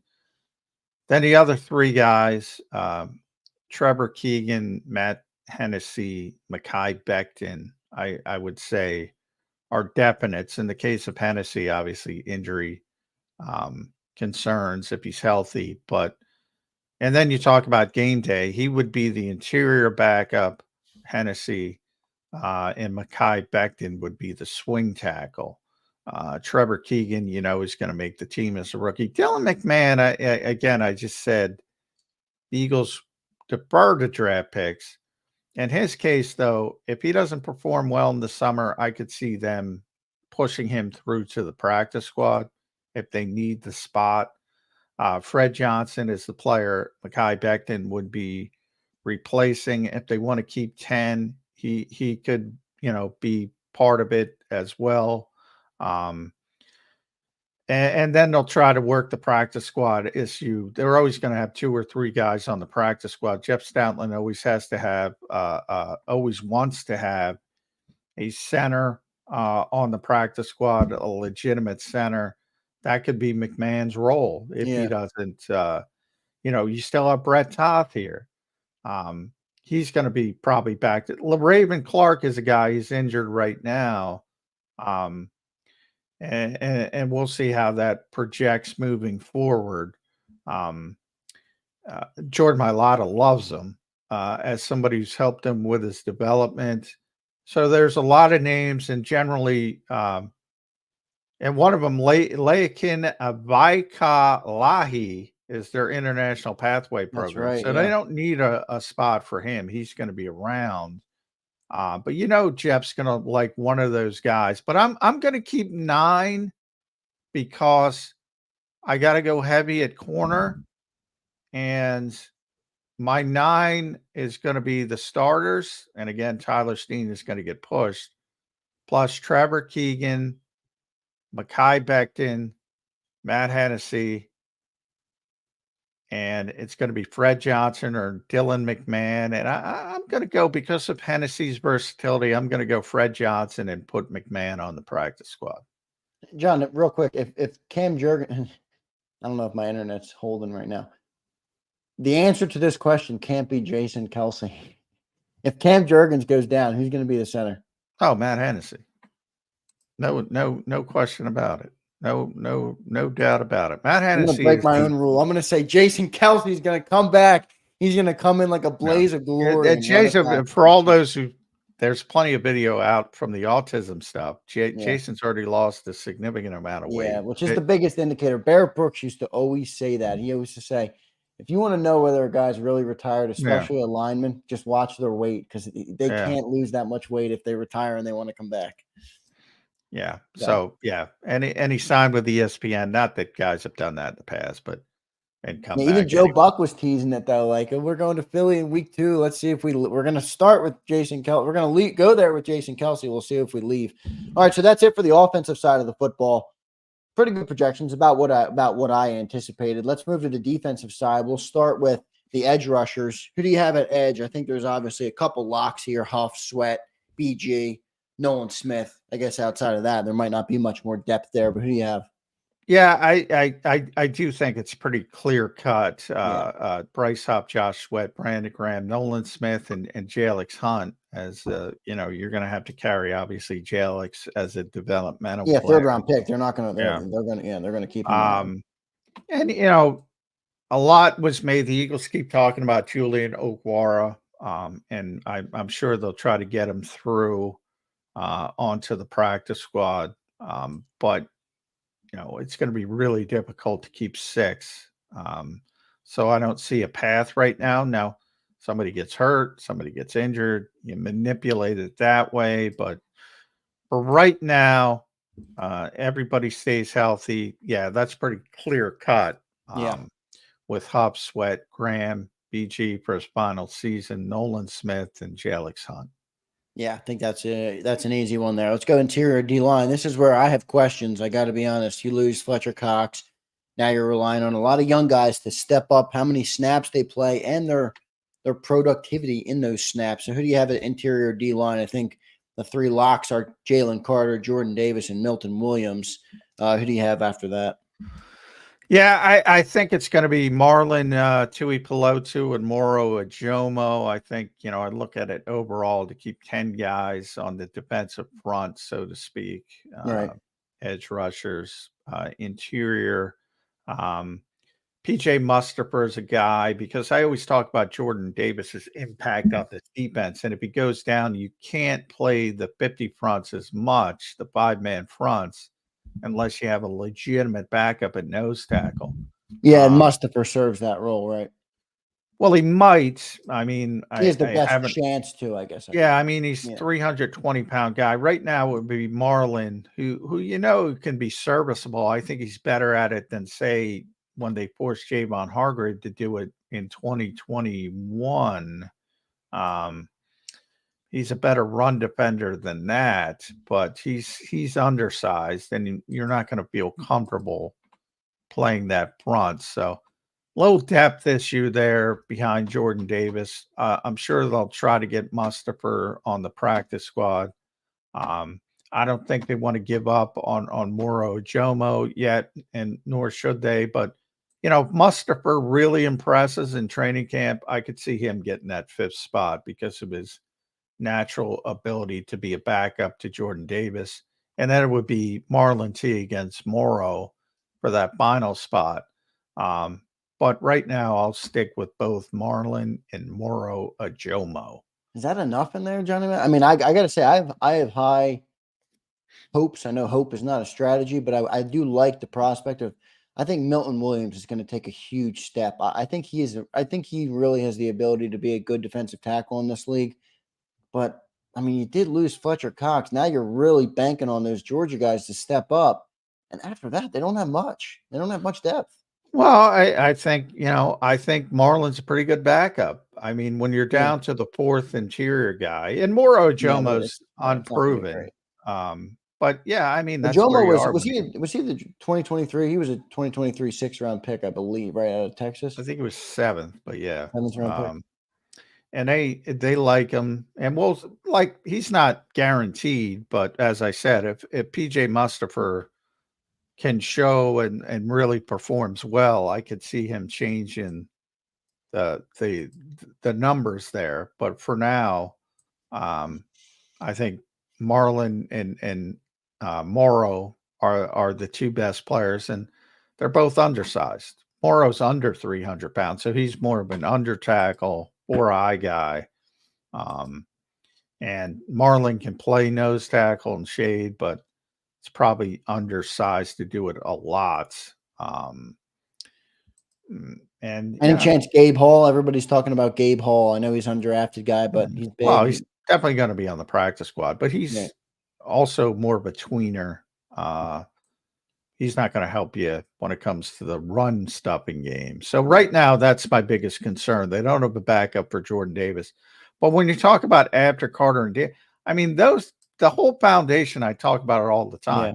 Yeah. Those are your 2 guys. You got to build this defense on those 2 guys. If they fail, you're screwed. So, I mean, it's not about finding people that can replace them or be. Those guys have to succeed, for this defense to go where it wants to go. Yeah, it's like AJ Brown on the offense. I mean, you're not going to plan to not have AJ Brown. You're relying on him to be successful. So let's move into the highly anticipated, the highly debated linebacker position. Johnny Mac, who do you have at linebacker? How many are they going to keep, and who are the names? Yeah, it's interesting. I want to find a way to keep Ben Van Sumeren on the team, but I don't know if I can find a way to do it.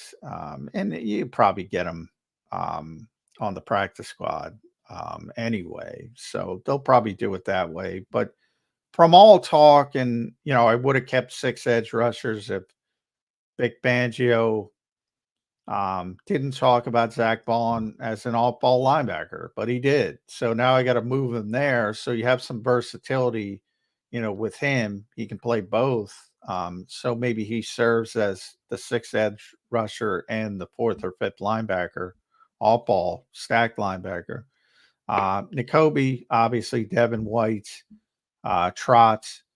Oren Burks is, I think, going to be the game day 3rd linebacker, plus a key member of special teams in Zach Bond. So those are the only 5 linebackers I can keep. And that means Ben Van Sumeren's got to go to the practice squad.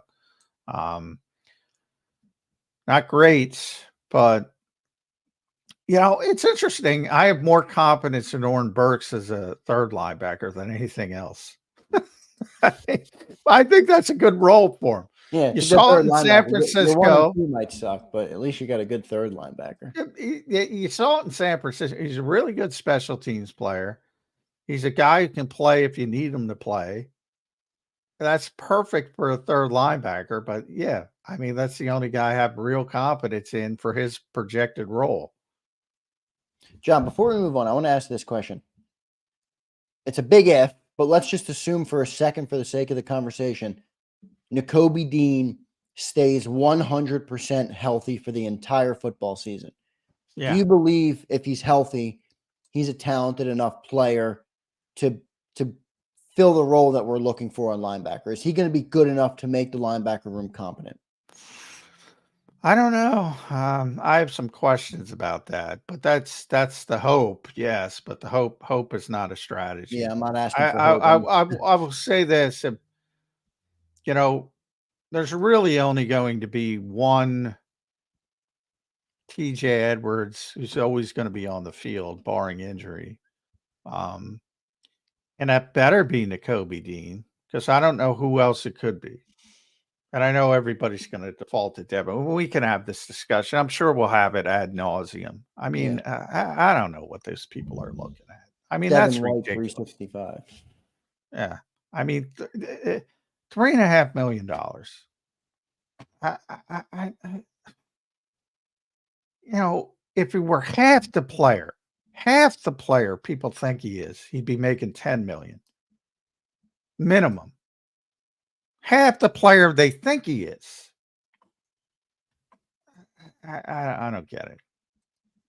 We'll see what they end up doing. I'm with you on him though. I'm not going into the season with high expectations for him. If he performs, that's great. I think that's great. Yeah, great.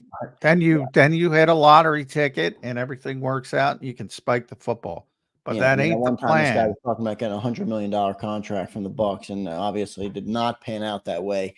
Now getting $3.5 million for a 1-year deal. So look, we'll see. It's a wait and see game on the linebackers. I'm not sold though that Howie won't address it further. Howie Yeah, always you says could talent definitely acquisition could see another name brought in at some point. No and then question there's about another that. position there. I think that as well, and we'll get to that. Let's go to cornerback, John. This one I think will be highly debated, and I think this is going to be the one position where you guys are going to have where it will be good for you guys to see the practices, or even if it's just for a little bit. Like I want to see who's playing where, but cornerbacks, how many are they keeping, and what are the names? Obviously, this is a deep room now. Who do you have them keeping on the roster? Yeah, this is by far the most difficult This is a tough projection. one. And I got burned last year. The question is, how much do you value special teams? And that's why I took Mekhi Gardner over Eli Ricks last year, and I got burned by that. Right. Although Mekhi stuck around, obviously, and was on the practice squad. So the Eagles have kind of proven if they think somebody has coverage ability, they're going to lean on that more than special teams ability. Yeah, So I guess for that reason, the higher value thing to keep around. Yeah. Even though, I think Josh Jobe is more impactful with how good he was as a special teamer. He was fantastic on special teams. Yeah. Unfortunately, I think he's out.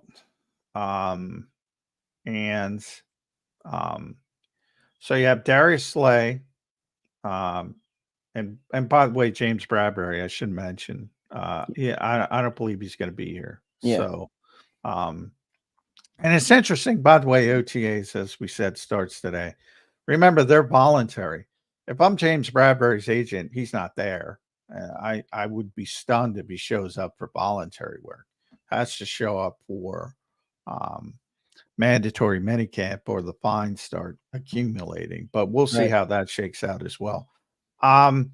So I've Slay, Mitchell, Cooper DeJean, Avonte Maddox if healthy, big if. Kaylee Ringo's 100%er. And then it comes down to the final two. I'm going to keep 7 because they're so deep.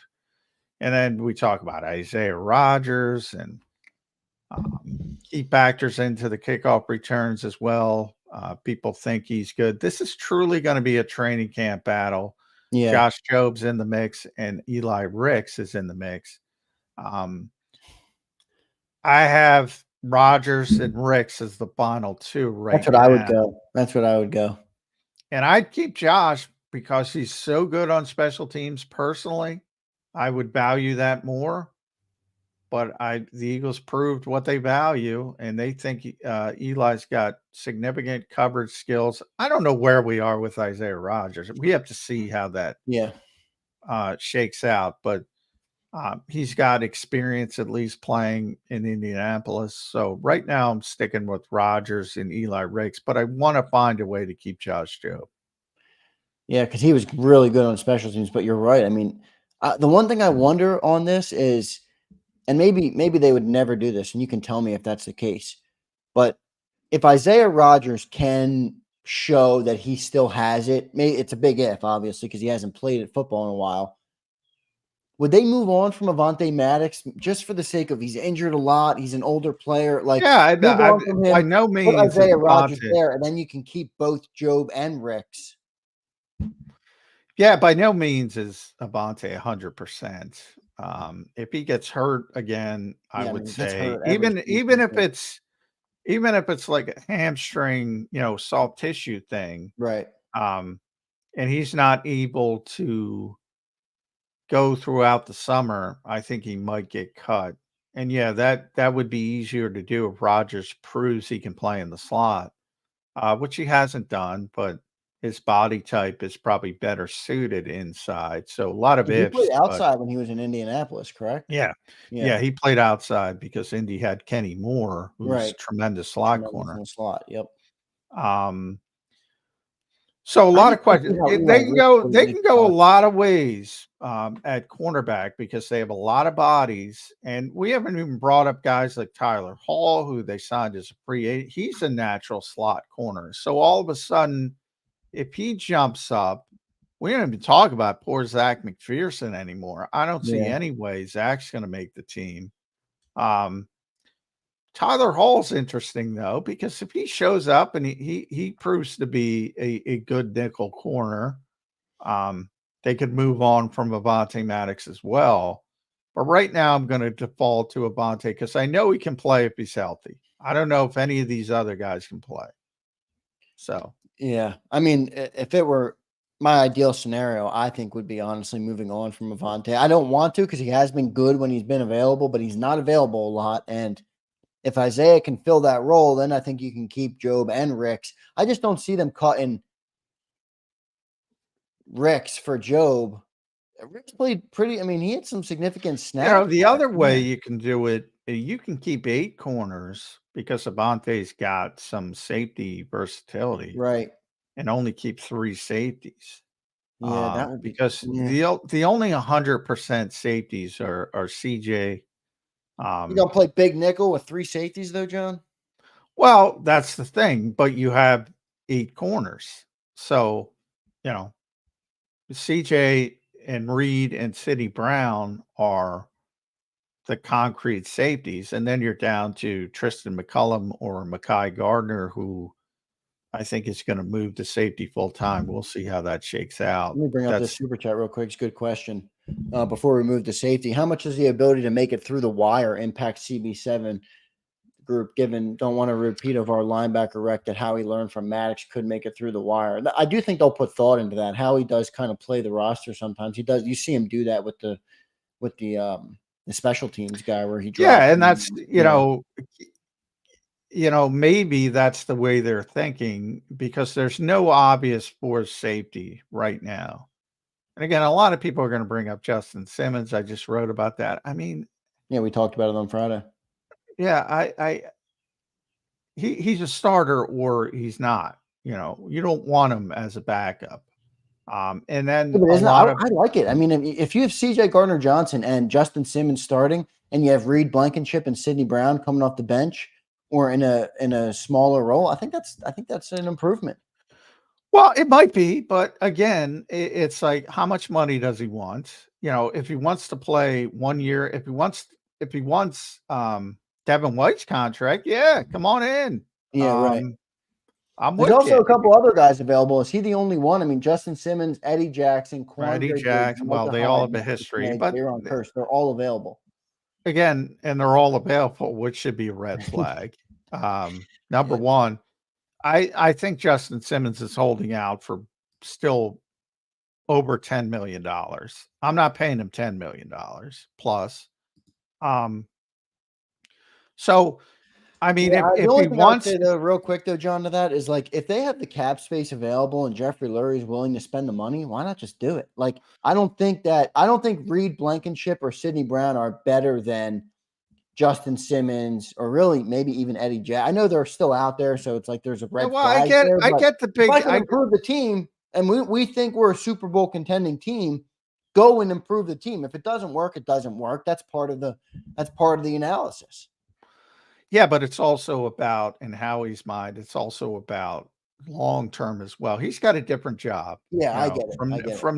from Nick's perspective, you want to win on Sunday or game day. They play every day now. But don't you kind of have the long-term questions already answered? I mean, Sidney Brown is young. Well, They they do, but sometimes people don't see the answers. All right. I get that people don't believe in Reed Blankenship. I don't know why, but the Eagles already signaled they believe in Reed Blankenship by buying out his restricted free agency year for $3.5 million, essentially. That's significant money. It may not seem significant money, but that's an indication they believe he is a starting safety. And then Sidney Brown is a player they love, and they don't want to, relegate him. People say ACL, ACL, ACL. If you've seen Sidney already, Sidney's very young, very athletic, way ahead of schedule. It's going to be a 9-month injury. So if he's not back week 1, he's going to be back week 2, week 3. Those are their core guys, and they've kind of signaled that those are their core guys. Now, I'm not saying they're not going to bring Justin Simmons in if he wants to play at a very cost-effective rate. Hey, it's $7 million, John, in between 3.5 and 10. Well, that's a tougher question.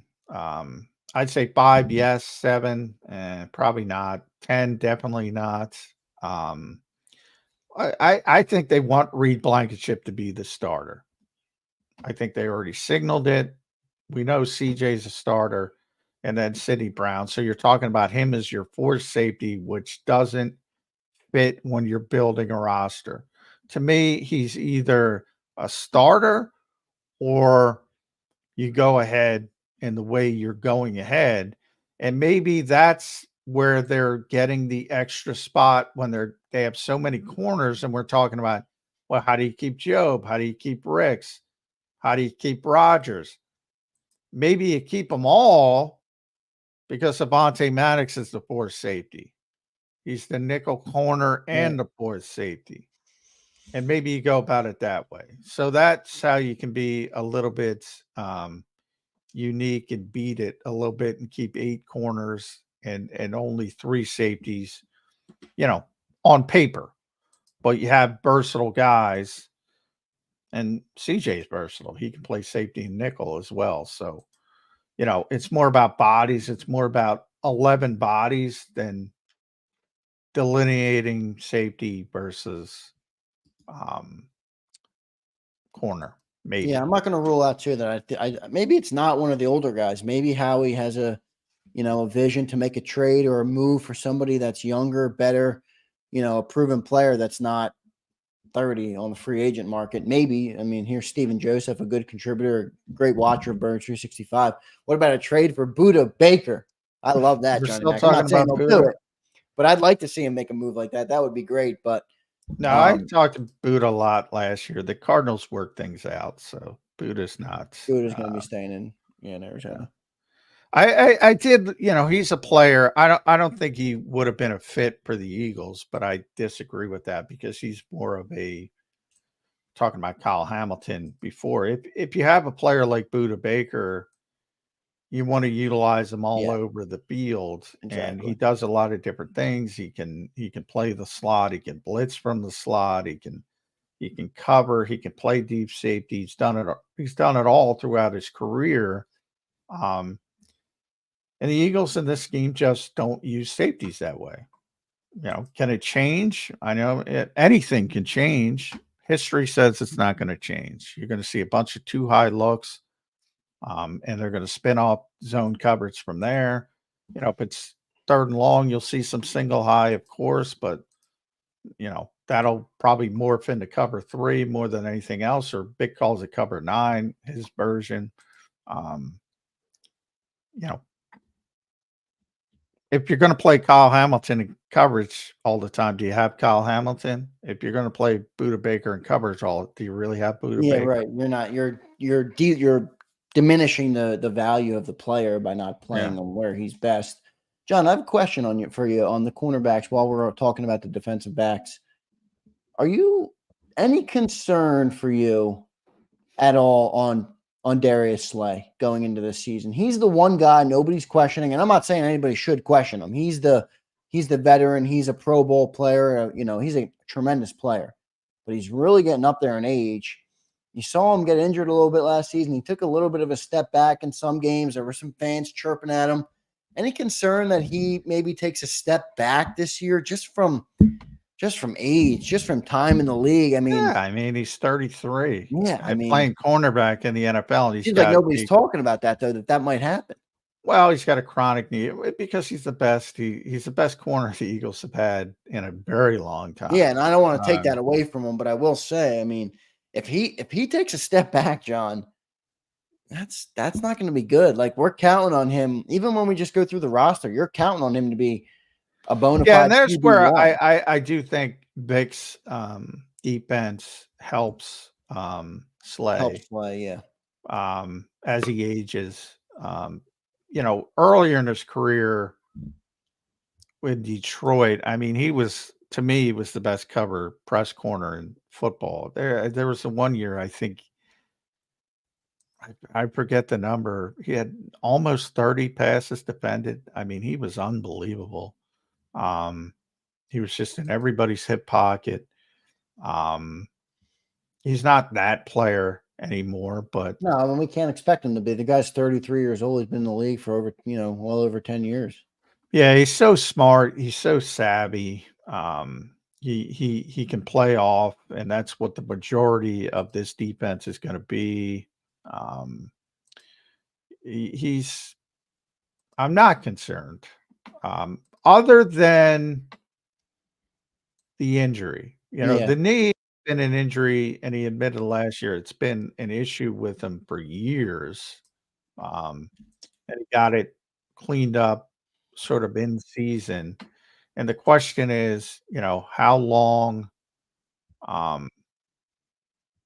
is that going to hold up? So I have some concerns from an injury standpoint than I know he can play. So that part of it, I'm not really concerned with. Yeah, I do think Vic Fangio will get the most out of him, but I got to be honest, that just because of how much we're hinging on, like when we talk about how deep this defensive back room is, like the one guy that's a no-brainer that everybody's slotting in is Slay, which is the right thing to do. I'm not knocking that. I'm not saying we're wrong for doing that. But boy, if he does get injured or he does take a significant step back, everybody's talking about how many bodies they got in the back end. Yeah, they got a lot of bodies, but they don't have a lot of proven talent. No, well, yeah, that's the thing. They're all, and even, let's be honest. People are Quinyon Mitchell and Cooper DeJean are already. We have no idea what Quinyon Mitchell is doing. They're completely unproven. All of it's unproven, but you do have a bunch of guys who look like they have significant upside, and I throw Kaylee Ringo into that pot as well, and even Eli Ricks from a coverage standpoint. My concern with Eli is run support, so I don't know if he can be a full-time starter. Coverage wise, I think he's way ahead of the game. So you do have a lot of, and Isaiah Rodgers again has proven he could do it in a small sample size. And we'll see how the year off affects him, because that could be a big thing as well. But at least they have guys who have some upside. And that's, you would think, not all of them are going to hit, but you would think at least one is going to hit. Yeah. So that's the most debated part of the roster, I think, without a doubt, where the defensive backs, who they're going to keep, cornerbacks, safeties. There's a lot of different moves they can do. I don't think they're going to move Cooper DeJean to safety, or maybe you mentioned maybe Avonte Maddox even could be a guy that can. Well, and Cooper, I should have mentioned Cooper as well, because I mean, Cooper's part of that. I just don't think they're going to. I don't think that's what they want to do with him. And the fear might be once you do it, he's going to be really good at it, and then you're not. See, I think the opposite. They have enough confidence in his ability. Like, I think they want him on the field early, and the only way they're going to get him on the field is the slot or that big nickel role, which is the extra safety. So I'm glad you brought him up. I should have mentioned him as well.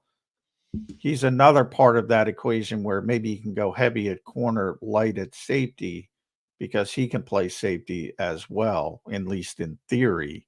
And once you get down to 53, I always go back to Avante's rookie season. The Eagles didn't want to play him at safety. They had to play him at safety. And he held up pretty well.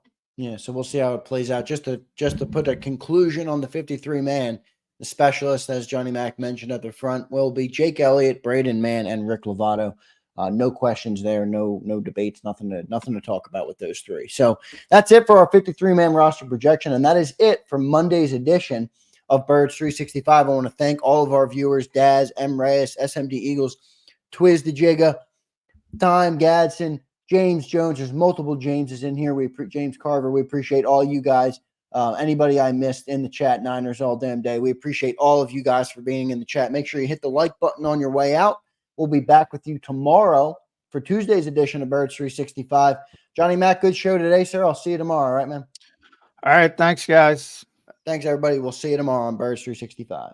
If you missed any of today's show on the JAKIB Media channel, listen to the podcast on your way home. Available on YouTube, Apple, and Spotify. You've been listening to Birds 365, the destination for the passionate Eagles football fan who bleeds green. If it's Eagles football, we're talking about it. Debate, inside the locker room, and guests that are some of the greatest football minds from around the region. We hope you enjoyed the show. We know we had a blast. Make sure to like, comment, and subscribe, and we'll be back soon. But in the meantime, hook up with us on social media at JAKIB Sports. See you next time on Birds 365.